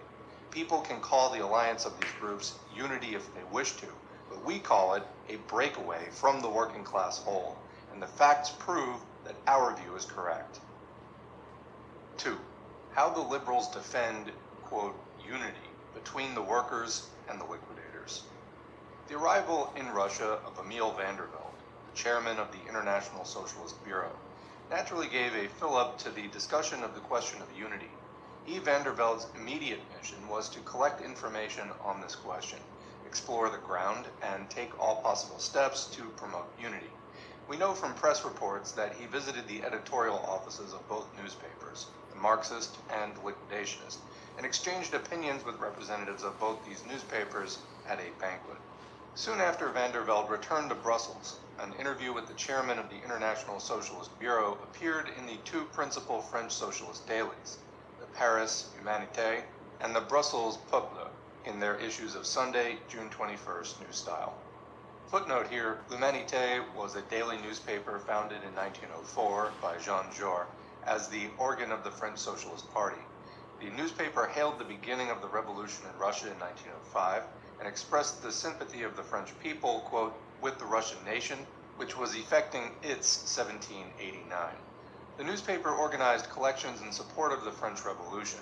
During the First World War, 1914 to 18, the paper was controlled by the extreme right wing of the French Socialist Party and took a chauvinist stand. In 1918, Marcel Cachin, a prominent leader of the French and international labor movement, became political director and head of the newspaper. In 1918 to 20, the paper came out against the imperialist policy of the French government and its sending of armed forces against the Soviet Republic. In December 1920, after the split in the French Socialist Party and the formation of the Communist Party of France, the newspaper became the latter's central organ. At the beginning of World War II, in August 1939, the newspaper was banned by the French authorities and went underground. During the Nazi occupation of France, 1940 to 44, the newspaper appeared illegally and played a tremendous role in the liberation of France. In the post-war period, the newspaper has been waging a ceaseless struggle for the country's national independence, for unity of working class action, for strengthening peace and friendship among the nations, and for democracy and social progress. Back to the main text. In this interview, the differences among the Russian Social Democrats were inaccurately formulated by van der Velde. Some of them, he said, quote, want to organize legally and demand the right of association, while others want to secure the immediate proclamation of the pillar, that is, a democratic republic, and the expropriation of the land, unquote. Van der Velde called this difference, quote, rather childish. We shall scarcely be wrong in assuming that this comment of van der Velde's will evoke a, quote, rather good-natured smile from class-conscious workers in Russia who read it. If some want to organize legally, that is, if they stand for an open legal party, then it is obvious that others challenge this point, not by referring to the pillar or pillars, but by defending the underground and categorically refusing to take part in the struggle for a legal party. A difference of this kind is one that affects the party's very existence, and our highly esteemed Comrade E. van der Velde will forgive our saying so. There can be no conciliation here. It is impossible partly to abolish the underground and partly to substitute a legal party for it. But van der Velde did not only question people about the differences. On this matter, both the chairman and the secretary of the International Socialist Bureau have collected in their briefcases a mass of documents, reports, and letters from representatives of all and sundry, from real and from fictitious, quote, leading bodies. Van der Velde evidently decided to take advantage of his visit to St. Petersburg to collect certain factual data on the degree to which the different socialist and pseudo-socialist trends and groups in Russia exercise mass influence. Van der Velde is a man with no little political experience, and of course he knows perfectly well that in politics in general, and in the working class movement in particular, only those trends which exercise mass influence can be taken seriously. On this question, we find the following statement by van der Velde in the two French socialist newspapers mentioned above, quote, the socialists in Russia have three daily newspapers. The revolutionaries, evidently this refers to the left Narodniks, publish newspapers with a circulation of 10,000 to 12,000. The Leninists have a circulation of 35 to 40,000, and the moderates, modérés, evidently this refers to the liquidators, about 16,000, unquote. Here, E. van der Velde is slightly in error. As is well known, the left Narodnik newspaper is not a daily. It comes out 3 times a week. Moreover, according to our information, he has understated the maximum circulation of the Pravdist newspaper. It has reached 48,000. It would be desirable for exact information on this question, so important for a study of the working class movement, to be collected for a whole month, for example, if it is impossible to collect it for a year. But what a great difference there is between van der Velde, a true European, who attaches no importance to Asiatic gullibility or rule of thumb methods, but collects the facts, and the Russian liquidationist and liberal bourgeois windbags who pose as, quote, Europeans. For example, in an article published in the newspaper Wretch and entitled E. van der Velde and the Russian Socialists, in number 152 of June 7, the day before the interview with van der Velde appeared in Paris and Brussels, the official representatives of the cadets wrote the following, quote, "When, at a dinner party, one of the Bolsheviks assured Vandervelde that they had no one to unite with, as in the workshops among the working class, all were already united around the single Pravdist banner, except for a mere handful of intellectuals. He, of course, was guilty of an exaggerated polemical overstatement," unquote. This is a sample of a liquidationist and liberal lie clothed in glib and polished phrases. Quote, "An exaggerated polemical overstatement," as if there are overstatements which are not exaggerations. The official cadets not only write in an illiterate manner, but also deliberately deceive their readers. If the Bolsheviks were guilty of a polemical overstatement, why don't you, cadet gentlemen, since you have raised this question in the press, quote facts that are not an overstatement and not polemical? During the 3 or 4 days he spent in Russia, E. Vandervelde, who does not know Russian, managed to collect objective data. But the St. Petersburg cadets, just like the St. Petersburg liquidators, have never published any objective data in their newspapers and groundlessly and hypocritically accuse the Pravdists of, quote, overstatement. Footnote here, the liberal Kievskaya Missile, for which a large number of liquidators write, published the interview with Vandervelde from Le Peuple, but omitted the circulation figures. Continuing, let us take Vandervelde's data. According to these, the weekly circulation of the Marxist, liquidationist, and Narodnik newspapers respectively is as follows. The Marxist newspaper, 240,000 circulation, 64.5% overall, 71.4% between the Marxists and the liquidationists. The liquidationist circulation, 96,000, 25.8% of the whole, 28.6% between the Marxist and the liquidationist. Narodnik circulation 36,000, 9.7% overall, and of course 372,000 overall. These are the objective data collected by the chairman of the International Socialist Bureau. Even if we include the Narodniks, with whom only the liquidators, Machists, and Plekhanov wish to unite but are afraid to say so openly, the Pravdists still have a majority of nearly 2/3. Without counting the Narodniks, the Pravdists have a majority of 71.4%, i.e. more than 7/10 over the liquidators. But the newspapers are read and maintained not only by workers. The objective data on collections published in both the Marxist and liquidationist newspapers have shown that between January 1st and May 13, 1914, the Pravdists had 80% of the workers' groups, the St. Petersburg percentage being as high as 86. Of the sum of 21,000 rubles collected by the Pravdists, over 8/10 was from workers, whereas with the liquidators, more than half the donations came from the bourgeoisie. Footnote, see the article The Working Class and Its Press in Trudovaya Pravda, June 14. Hence, it has been fully and definitely proved that the circulation figures understate the predominance of the Pravdists, since the liquidationist newspaper is maintained by the bourgeoisie. And the no less objective returns of the Insurance Board elections show that during the election of the All Russia Insurance Board, the Bolsheviks had 47 delegates out of 57, i.e. 82.4%. In spreading among the masses, through the medium of their press, the accusation that the Pravdists overstate and even, quote, exaggeratedly overstate, without quoting any objective data, either on the circulation of the newspapers, or on the workers' groups, or on the Insurance Board elections, the cadets are deliberately lying and elevating the liquidators. The class interests of Russia's liberal bourgeoisie compel it, of course, to defend the liquidators, whom the Marxists unanimously regard, per the decision of 1910, as, quote, vehicles of bourgeois influence on the proletariat. But when, at the same time, the liberals try to pose as impartial people, their lie becomes particularly hypocritical and disgusting. The cadets' utterances have one and only one political purpose, viz., to use the liquidators as vehicles of bourgeois influence on the workers. Quote, there is no doubt, Reels continues, quote, that genuine working class intellectuals, those workers who bore the brunt of social democratic, Lenin's note, as appraised by the cadets, who of course are experts in social democracy, work in the most trying years, sympathize not with the Bolsheviks, but with their opponents, the liquidators and Mensheviks, to dissever these elements from the Russian Workers' Party would so impoverish it intellectually that the Bolsheviks themselves would stand aghast at their own handiwork, unquote. This is what the cadets write in a wretched editorial article.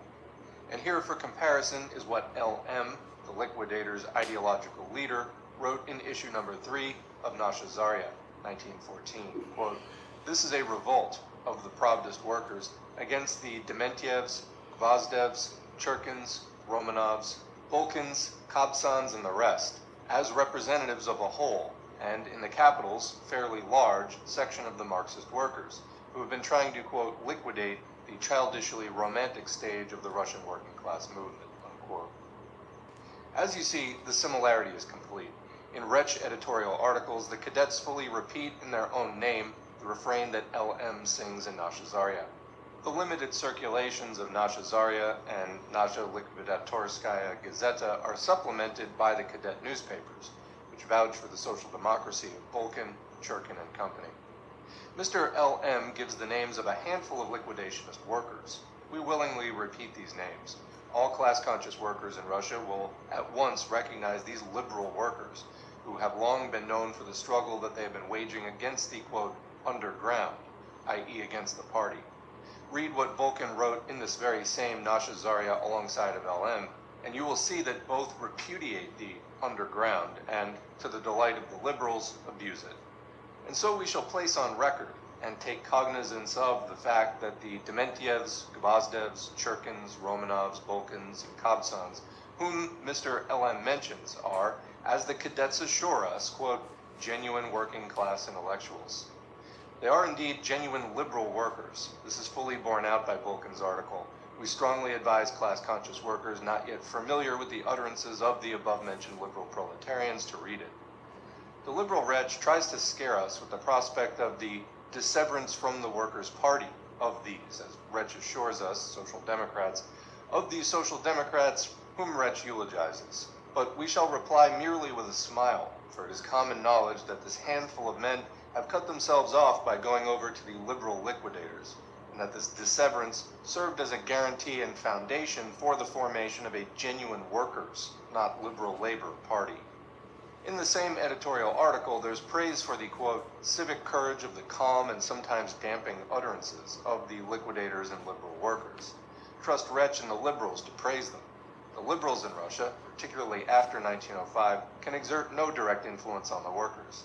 They cannot help appreciating the liquidators who, under the guise of social democracy, carry on the same liberal damping work and act as vehicles for the same bourgeois influence on the proletariat.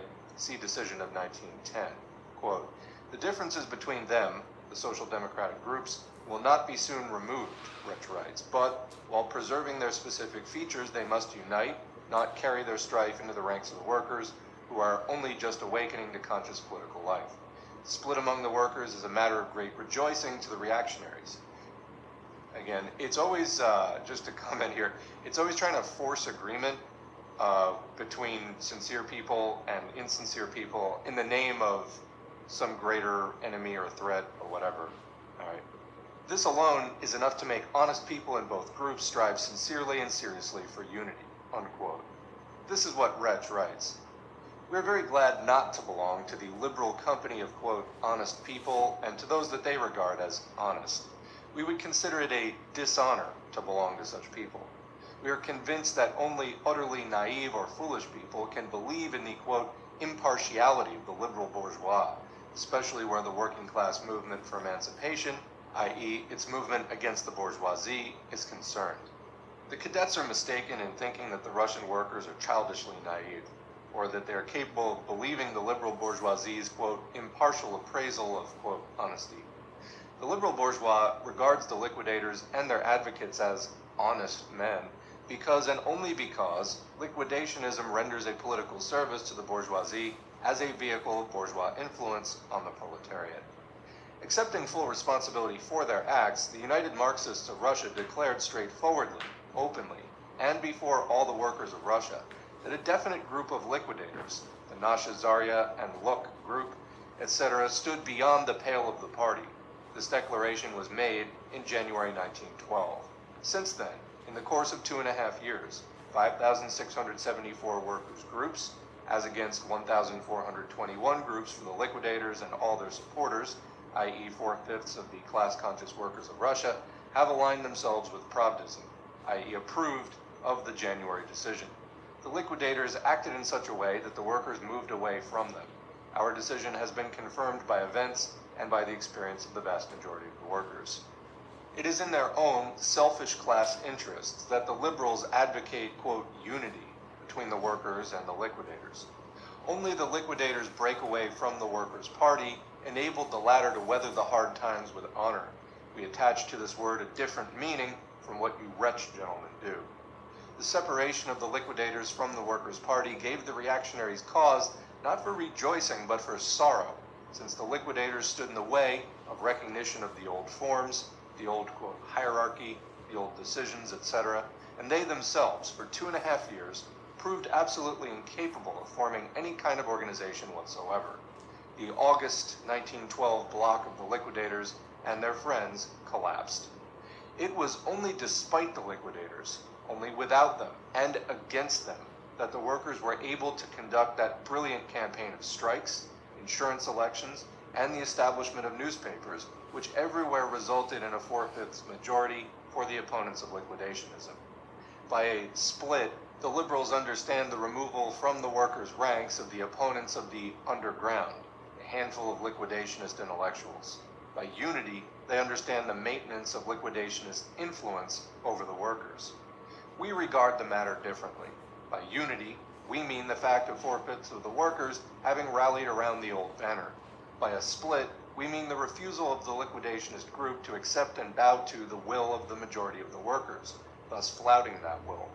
Convinced by experience that during 2.5 years, Pravdism has rallied 4/5 of the workers, we consider it necessary to advance towards still greater unity along the same path, from 4/5 to 9/10, and then to 10/10 of the workers.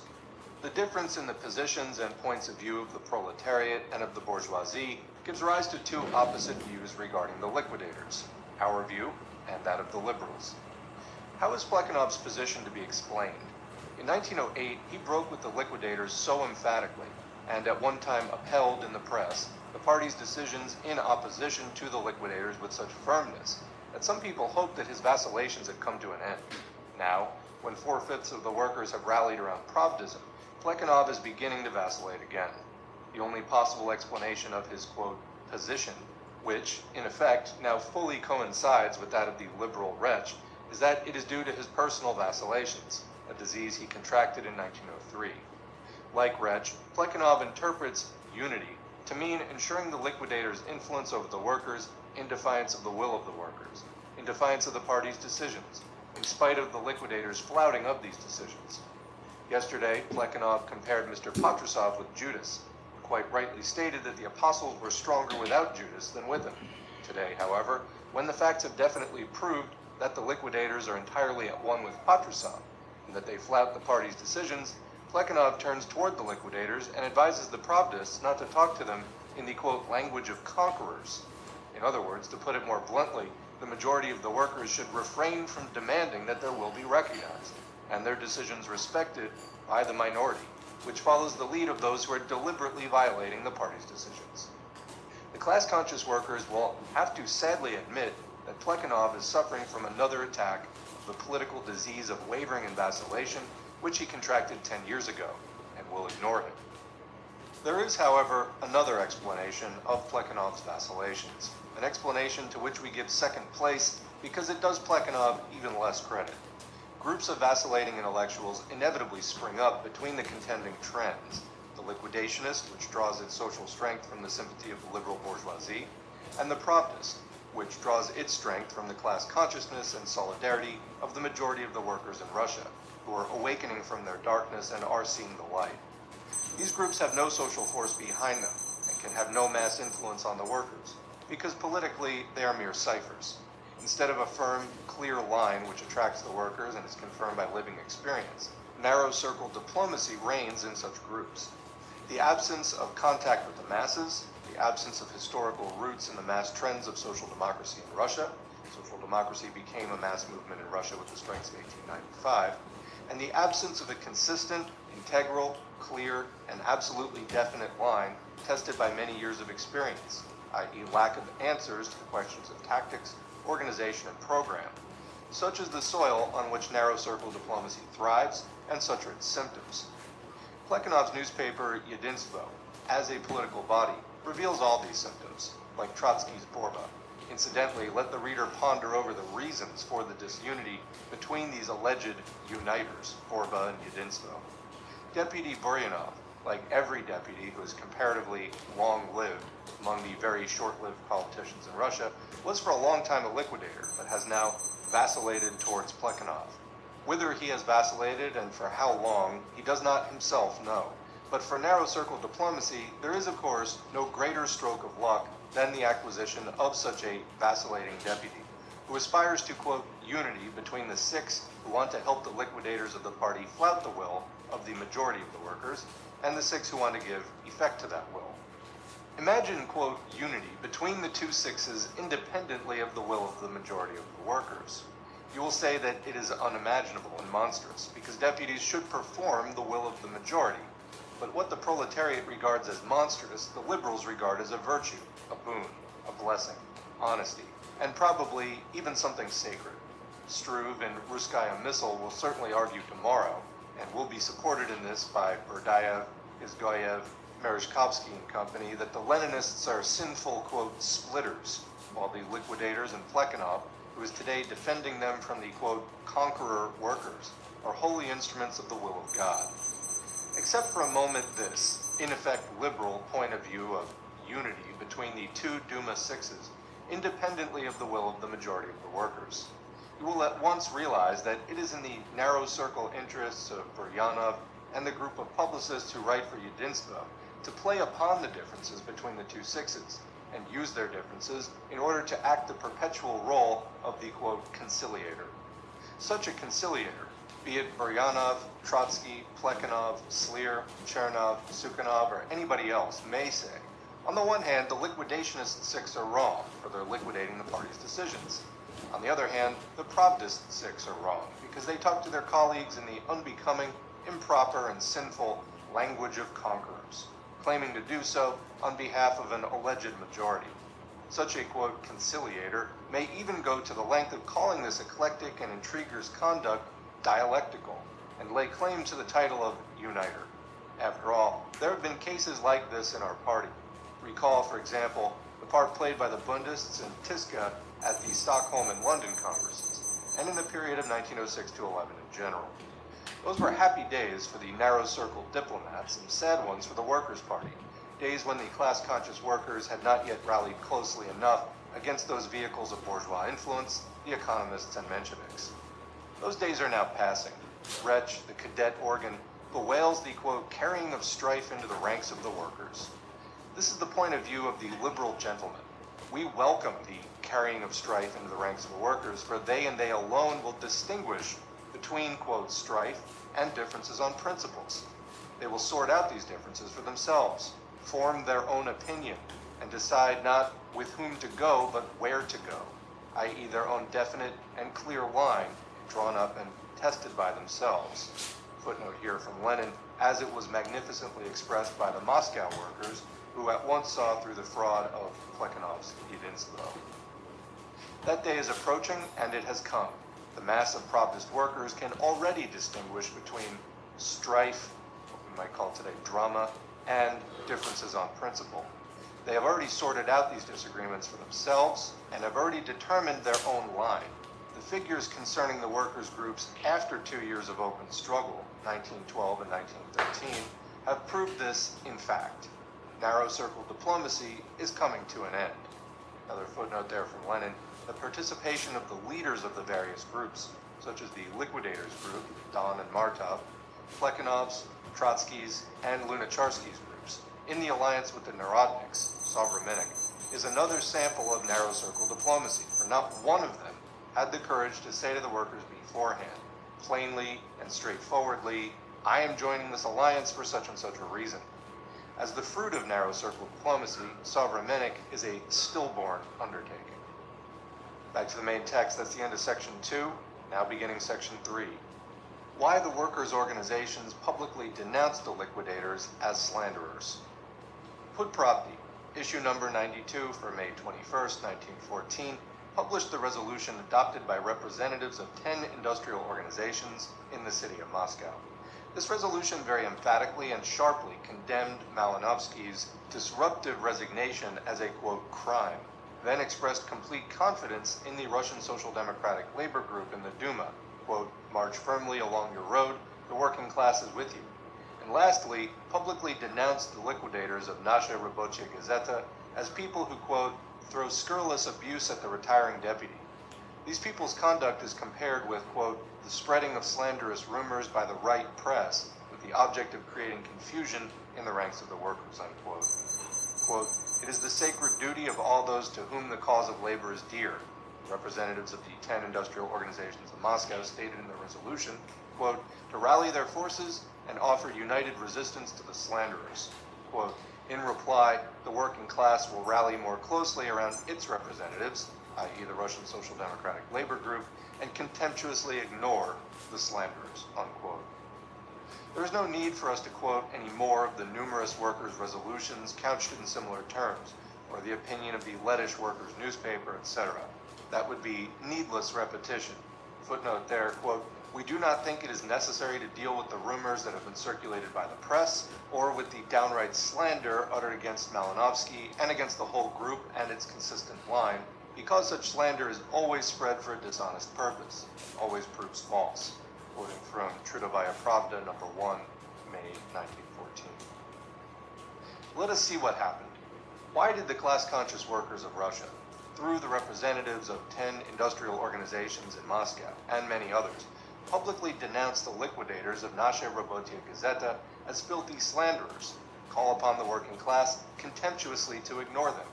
What did Nasha Rabotchaya Gazeta do? It spread insidious rumors and insinuations to the effect that Malinovsky is an agent provocateur. It did not name a single accuser, did not quote a single definite fact.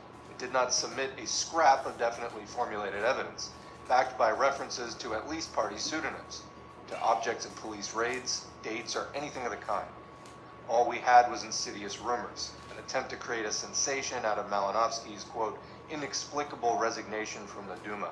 But it was precisely for this inexplicable resignation, for this secret flight, that the organized workers, the members of the Workers' Party, severely censured Malinovsky. The organized Marxist workers at once called together all their various local, trade union, Duma, and all Russia directing bodies, and straightforwardly and publicly declared to the proletariat and to the world at large, Malinovsky did not give us the reasons for his resignation, nor did he give us any warning of it. This inexplicable behavior, this act of unprecedented insubordination, makes his conduct that of a deserter at a time when we are waging a grim, arduous, and responsible class struggle. We have judged the deserter and ruthlessly condemned him. There's no more to be said about it. The case is closed. Quote, one person is nothing. The class is everything. Stick to your guns. We are with you. Quoting from a telegram sent by 40 Moscow shop assistants to the Russian Social Democratic Labor Group. The case is closed. The organized workers saw it through to the end in an organized manner, then closed their ranks for further work. Forward to work. But intellectualist circles behave differently. The inexplicable affair does not induce them to deal with it in an organized manner. Not a single leading body of the liquidators or of their friends came out with an open, straightforward, and full appraisal of the merits of the case, but rouses scandal-mongering interest. Ah, here's something inexplicable. The gossips of intellectual society are intrigued. The gossips have no facts whatever to go by. The scandal-mongers of Martov's circle are incapable of organized action, calling together a committee, collecting information of political interest or significance, of verifying, analyzing, jointly discussing, and formulating an official and responsible decision for the guidance of the proletariat. The gossips are incapable of doing anything like that. But then these intellectual gossips are past masters of the art of scandal-mongering, of going to or from Martov or other filthy slanderers like him, and encouraging insidious rumors, or picking up and passing on insinuations. Whoever has been put once in the company of these scandal-mongering intellectualist gossips will certainly, unless they're a gossip themselves, retain for the rest of their life disgust for these despicable creatures. Each to their own. Every social stratum has its own way of life, its own habits and inclinations. Every insect has its own weapon. Some insects fight by excreting a foul-smelling liquid. The organized Marxist workers act in an organized manner. They closed in an organized manner the case of the unsanctioned resignation of a former colleague, and carried on with their work, went on with the struggle in an organized manner. The liquidationist intellectualist gossips could not and did not go further than filthy gossip and slander. The organized Marxist workers at once recognized these gossips from the very first articles in Nasza Robocza Gazeta, and at once gave them the appraisal they fully deserved. Filthy slander, contemptuously ignore them. Not a shadow of belief in the rumors circulated by Martov and Don, a firm determination to ignore them, attach no significance to them. Incidentally, the workers, who were indignant with the liquidators, referred in their resolutions to the liquidators in general. I believe it would have been far more correct to name Martov and Don, as was done in Lenin's telegram and in some of the articles and resolutions. Footnote there, Lenin's telegram demanding that Martov and Don should make a signed and open accusation and not engage in spreading dark rumors was published in the newspaper Robochi number 4, May 1914. Back to the text. We have no grounds for accusing all the liquidators and branding them publicly for indulging in filthy slander. But for 10 years, beginning with their attempt to flout the will of the Second 1903 Party Congress, Martov and Don have repeatedly shown their style of fighting by means of insinuations and filthy slander. It was of no avail for these two individuals to try and hide behind the plea that somebody or other was divulging the names of the actual editors of Novaya Robocza Gazeta. Nowhere has a word or a sound been uttered about editorship or actual editors. But the slanderers, whom the Workers' Party knows from its 10 years of history, had to be named, and named they were. The slanderers tried to bamboozle the inexperienced, or those utterly incapable of thinking for themselves, by means of the, quote, plausible demand for a, quote, unofficial trial. They pleaded ignorance of anything definite, asserted that they were not accusing anybody, that rumors were, quote, not enough to ground a charge on, for they could serve only as a basis for, quote, investigation. But the entire corpus delicti, to use a legal term, of filthy slander consists in people circulating insidious, anonymous rumors in the press, without mentioning a single honest citizen, or a single reputable and responsible democratic body capable of vouching for the truth of these rumors. That is the crux of the matter. Martov and Don have been long known and repeatedly exposed as slanderers. This has been spoken of dozens of times in the press abroad. When Martov, in collaboration with and on the responsibility of Don, wrote the special libelous pamphlet, Saviors or Destroyers, even the mild and cautious Kautsky has of late been greatly given to making concessions to the liquidators, called it disgusting. That is a fact long ago published in the press abroad. And after this, Martov and Don want us to agree to an investigation undertaken on their initiative, on the basis of their slanderous statements, and with the participation of the very groups that shield them. That is downright impudence, sheer stupidity on the part of the slanderers. We do not believe a single word of Don's and Martov's. We shall never agree to any investigation into insidious rumors with the participation of the liquidators and the groups that help them. This would mean covering up the crime committed by Martov and Don. We shall, however, thoroughly expose it to the working class. When Martov and Don, with their backers, the Bundists, Chikaidze and company, the August Bloc members, etc., directly or indirectly call upon us to conduct a joint investigation with them, we say in reply, we do not trust Martov and Don. We do not regard them as honest citizens. We shall treat them as despicable slanderers and nothing else. Let those who shield Don and Martov, or the weak-kneed intellectuals who believe the rumors circulated by those gentlemen, bemoan the idea of a bourgeois court. That does not frighten us. Against the blackmailers, we are always and absolutely in favor of the bourgeois legality of a bourgeois court. When a man says, give me 100 rubles, otherwise I shall reveal the fact that you are unfaithful to your wife and are living with A, that is criminal blackmail.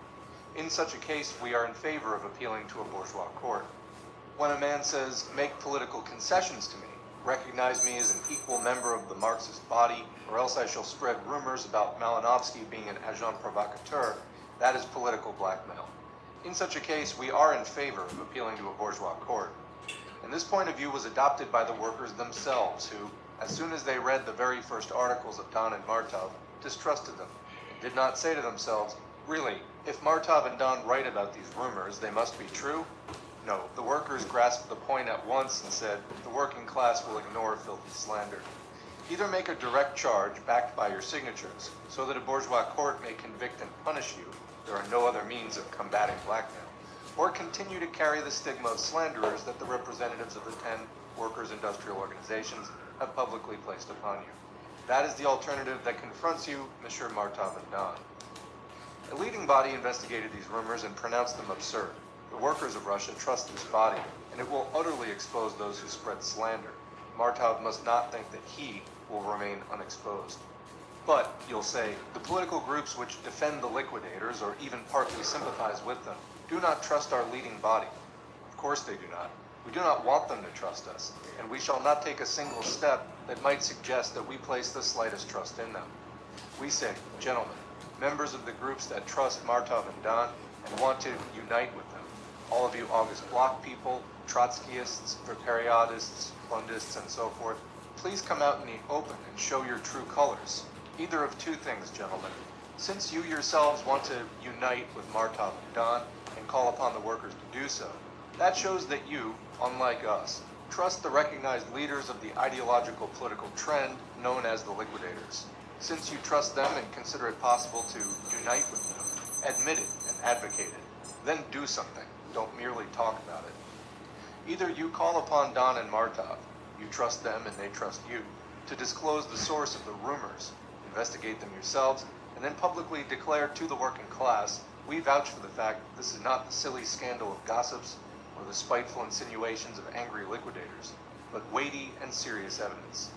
When you do that, and prove that the moment these rumors arose, the liquidationist, Plekhanovist, and other leading bodies examined them and immediately informed the Pravdist leading body, we shall answer, gentlemen, we are convinced that you are mistaken and we shall prove that to you. But we admit that you have behaved like honest Democrats. Or else, you, leaders of trends and groups which call upon the workers to unite with the liquidators, hide behind the backs of Don and Martov, allow them to utter as much slander as they please, refrain from calling upon them to disclose their sources, and do not take the trouble and the political responsibility to verify the truth of the rumors. In that case, we shall openly declare to the workers, comrades, don't you see that all these group leaders are aiding and abetting these filthy slanderers? We shall see what the workers will decide. For the sake of illustration, we shall take a concrete case. When the leading body, which is recognized by 4/5 of the class-conscious workers of Russia, declared that it had investigated the rumors and was absolutely convinced that they were utterly absurd, if not worse, two groups made statements in the press. One, the group of Chikaidze, Chukinkeli, Skovolev, Kostov, Tolyakov, Mankov, and Yagiello. Two, the August Block people, i.e. the leading August body of the liquidators. What did they say? Only that they had taken no part in the investigation into the rumors conducted by the leading body of the Pravdists. That is all they said. Let us consider this case. Let us suppose, firstly, that instead of the group of Chikaidze and company, we have honest Democrats before us. Let us assume that these people had elected Malinovsky as the vice chairman of their Duma group. Suddenly, rumors appear in the press, in the organ for which they're politically responsible, to the effect that Malinovsky is an agent provocateur. Can there possibly be two opinions about what the elementary and bounden duty of all honest Democrats should be under such circumstances? Their duty should be immediately to appoint a committee from their own ranks or anybody else they please, immediately to investigate the source of these rumors, those who have spread them and when they did so, to ascertain the authenticity and grounds of these rumors, and then declare publicly, straightforwardly, and honestly to the working class, comrades, we have worked, we have investigated, and we vouch for the fact that this is a serious matter. That is what honest Democrats would do, but to say nothing, to refrain from any investigation, and to continue to bear responsibility for a press organ that spreads insidious rumors means sinking to the lowest depths of meanness and baseness, means behaving in a manner unworthy of an honest citizen. Secondly, let us assume that instead of Chikaidze and company, we have before us aiders and abettors of filthy slander, who either heard these insidious rumors from Martov or his friends, but never thought of taking them seriously, or who among those that have anything to do with social democratic activity has not scores of times heard patently absurd rumors it would be ridiculous to pay attention to, or who heard nothing at all, but, knowing the Don and Martov's style, preferred not to get mixed up in such a complicated and troublesome business for fear of besmirching and disgracing themselves for the rest of their lives by openly expressing belief in the truth of the rumors spread in the press by Martov and Don, but at the same time desired surreptitiously to shield the latter. People like the ones we have taken in our second assumption would behave precisely in the way Chikaidze and Company did. The same applies fully to the August Block men. Let the workers themselves choose one of these two assumptions. Let them examine and ponder over the conduct of Chikaidze and Company. Now let us examine Plekhanov's behavior. In issue number 2 of Yedinstvo, he describes the liquidators' articles on Malinovsky as outrageous and disgusting, but he adds, obviously as a reproach to the Pravdists, this is the fruit of your splitting tactics. It's no use crying over spilled milk. How is this behavior of Plekhanov's to be interpreted? If, despite the plain statement by Don and Martov that they regarded these rumors as true and authentic, otherwise they wouldn't have demanded an investigation, Plekhanov describes the liquidators' articles as outrageous and disgusting, it shows that he does not in the least trust Don and Martov. It shows that he, too, regards them as filthy slanderers.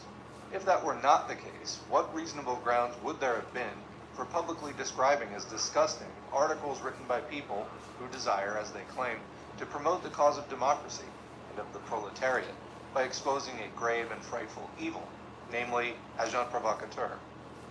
But if Plekhanov does not believe a single word of Martov's and Don's, if he regards them as filthy slanderers, how can he blame us Pravdists for the methods of struggle employed by the liquidators who have been expelled from the party?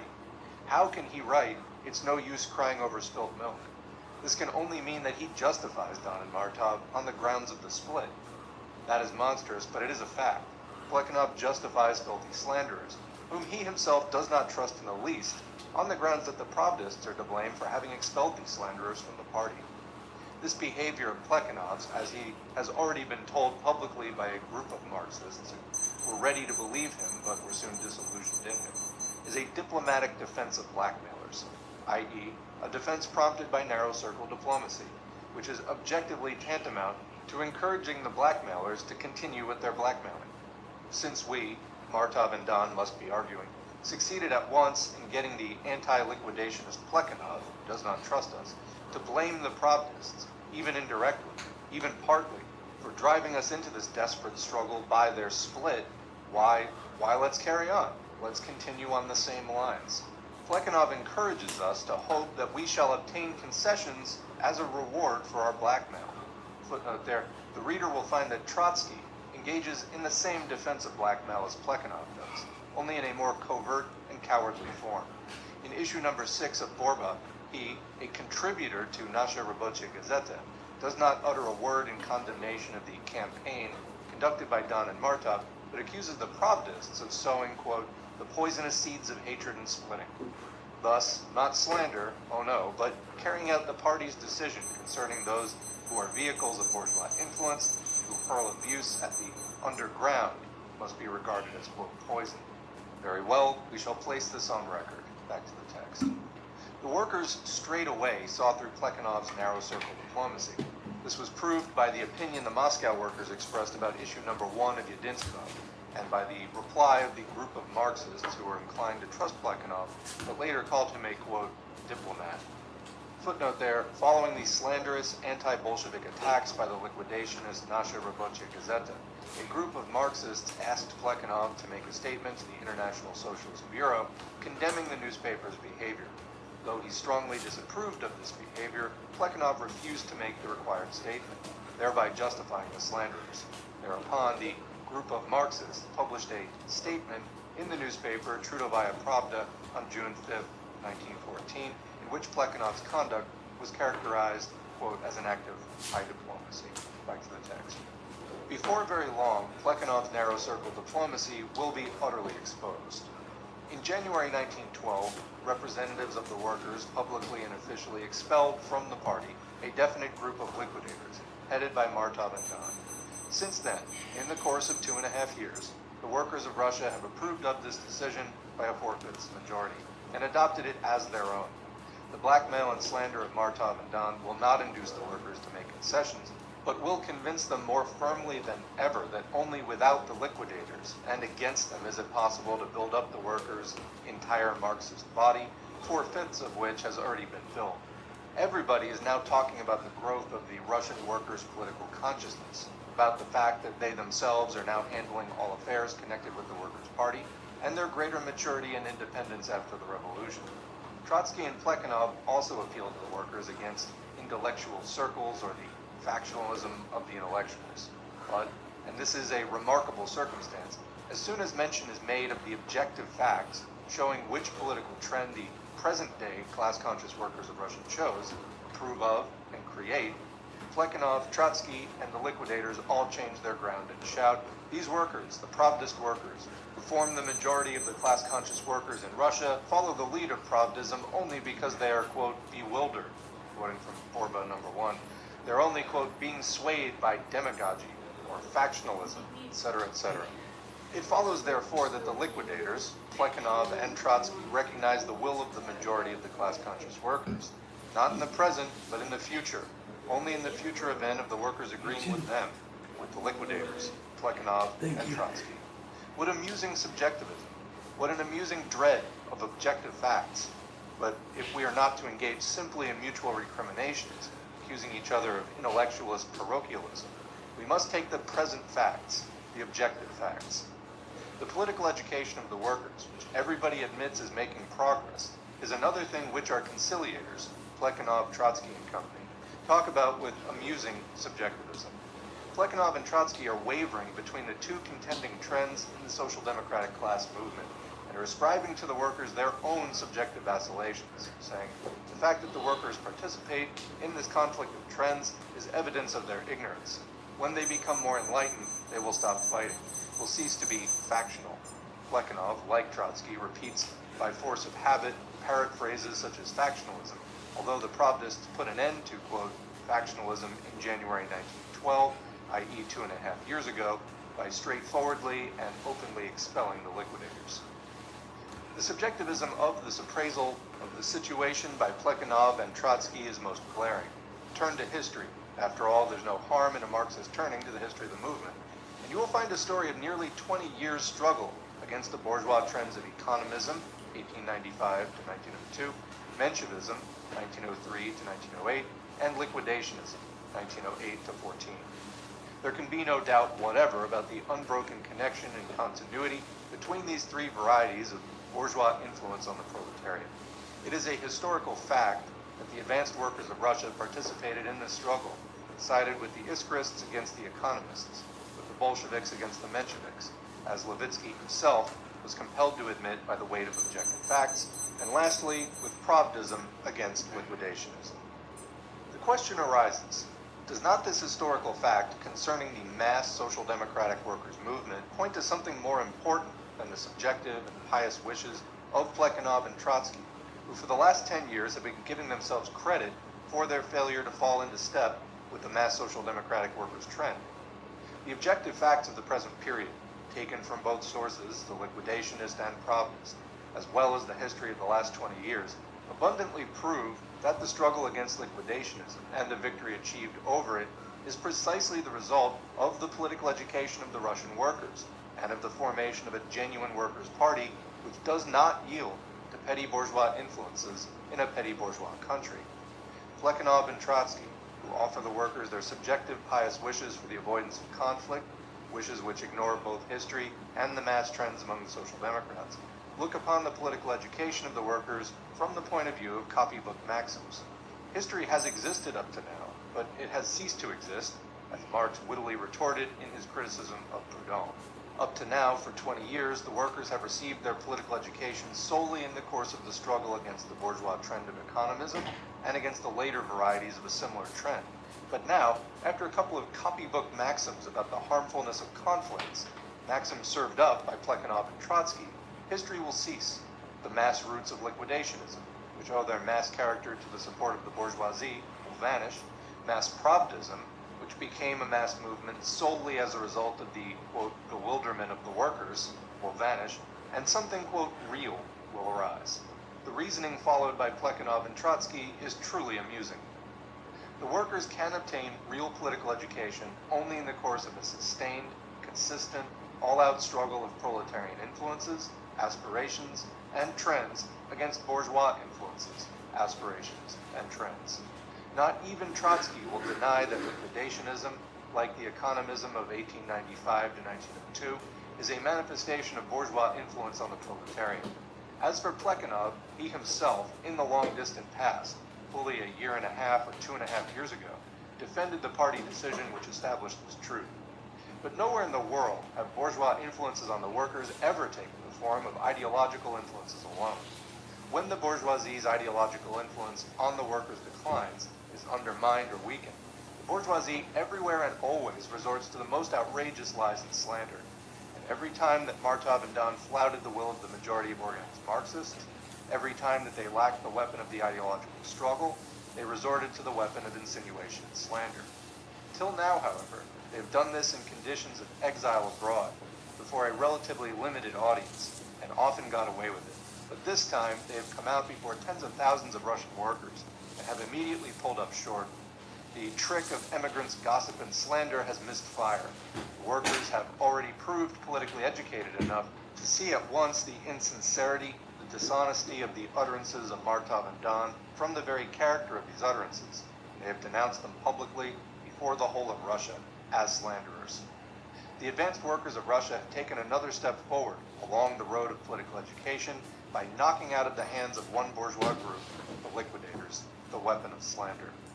Neither the bourgeois alliance between Plekhanov and Trotsky, the liquidationist leaders, and the Narodniks, nor the efforts of the liberal press to proclaim it the duty of, quote, honest people to secure unity between the workers and those who want to liquidate the Workers' Party, nor the campaign of slander conducted by Martov and Don will check the growth and development of proletarian solidarity with the ideas, program, tactics, and organization of Proudism. That is the end of the text.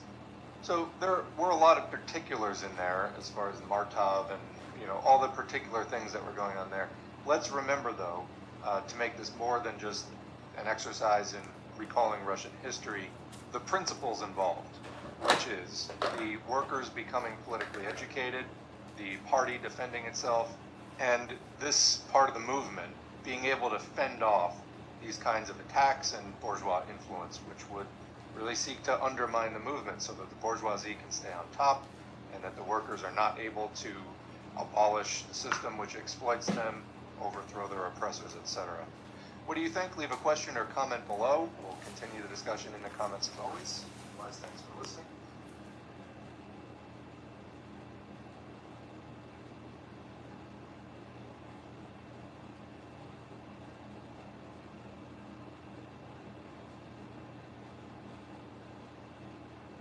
Does discipline ever fail you? No. Actually, discipline does not fail me. I fail discipline. That's what happens on days where I veer off the path and onto the slippery slope of weakness. It is discipline's fault. It is my fault. I'm the one that's being weak. It is my fault. I'm the one that's not holding the line. I'm the one that is deciding to take the short-term gratification instead of the long-term domination. When I make that error, when I let discipline down, there's only one thing to do. And that's get back on the path. Get back on it. Get back on the path. Get back on it. Get back on the path. Get back on it. Step it up and go harder and push for it. Get back on the path. Get back on it. When laziness creeps in, it's not discipline that opened the door. It's me. It's me rationalizing and explaining and justifying that laziness. When I decide to take the easy path instead of the righteous path of discipline, that is my decision. That's all on me. That's all on me. It's me deciding to cave to my weaknesses and become a slave to them.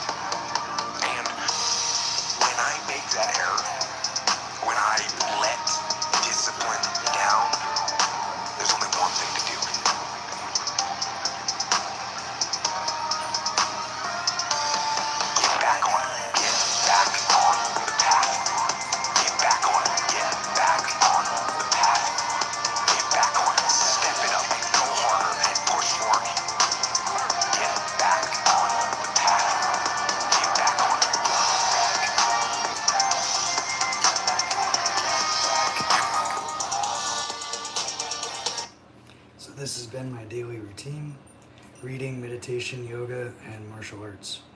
So I encourage you to practice your own daily routine and get some. Get after it.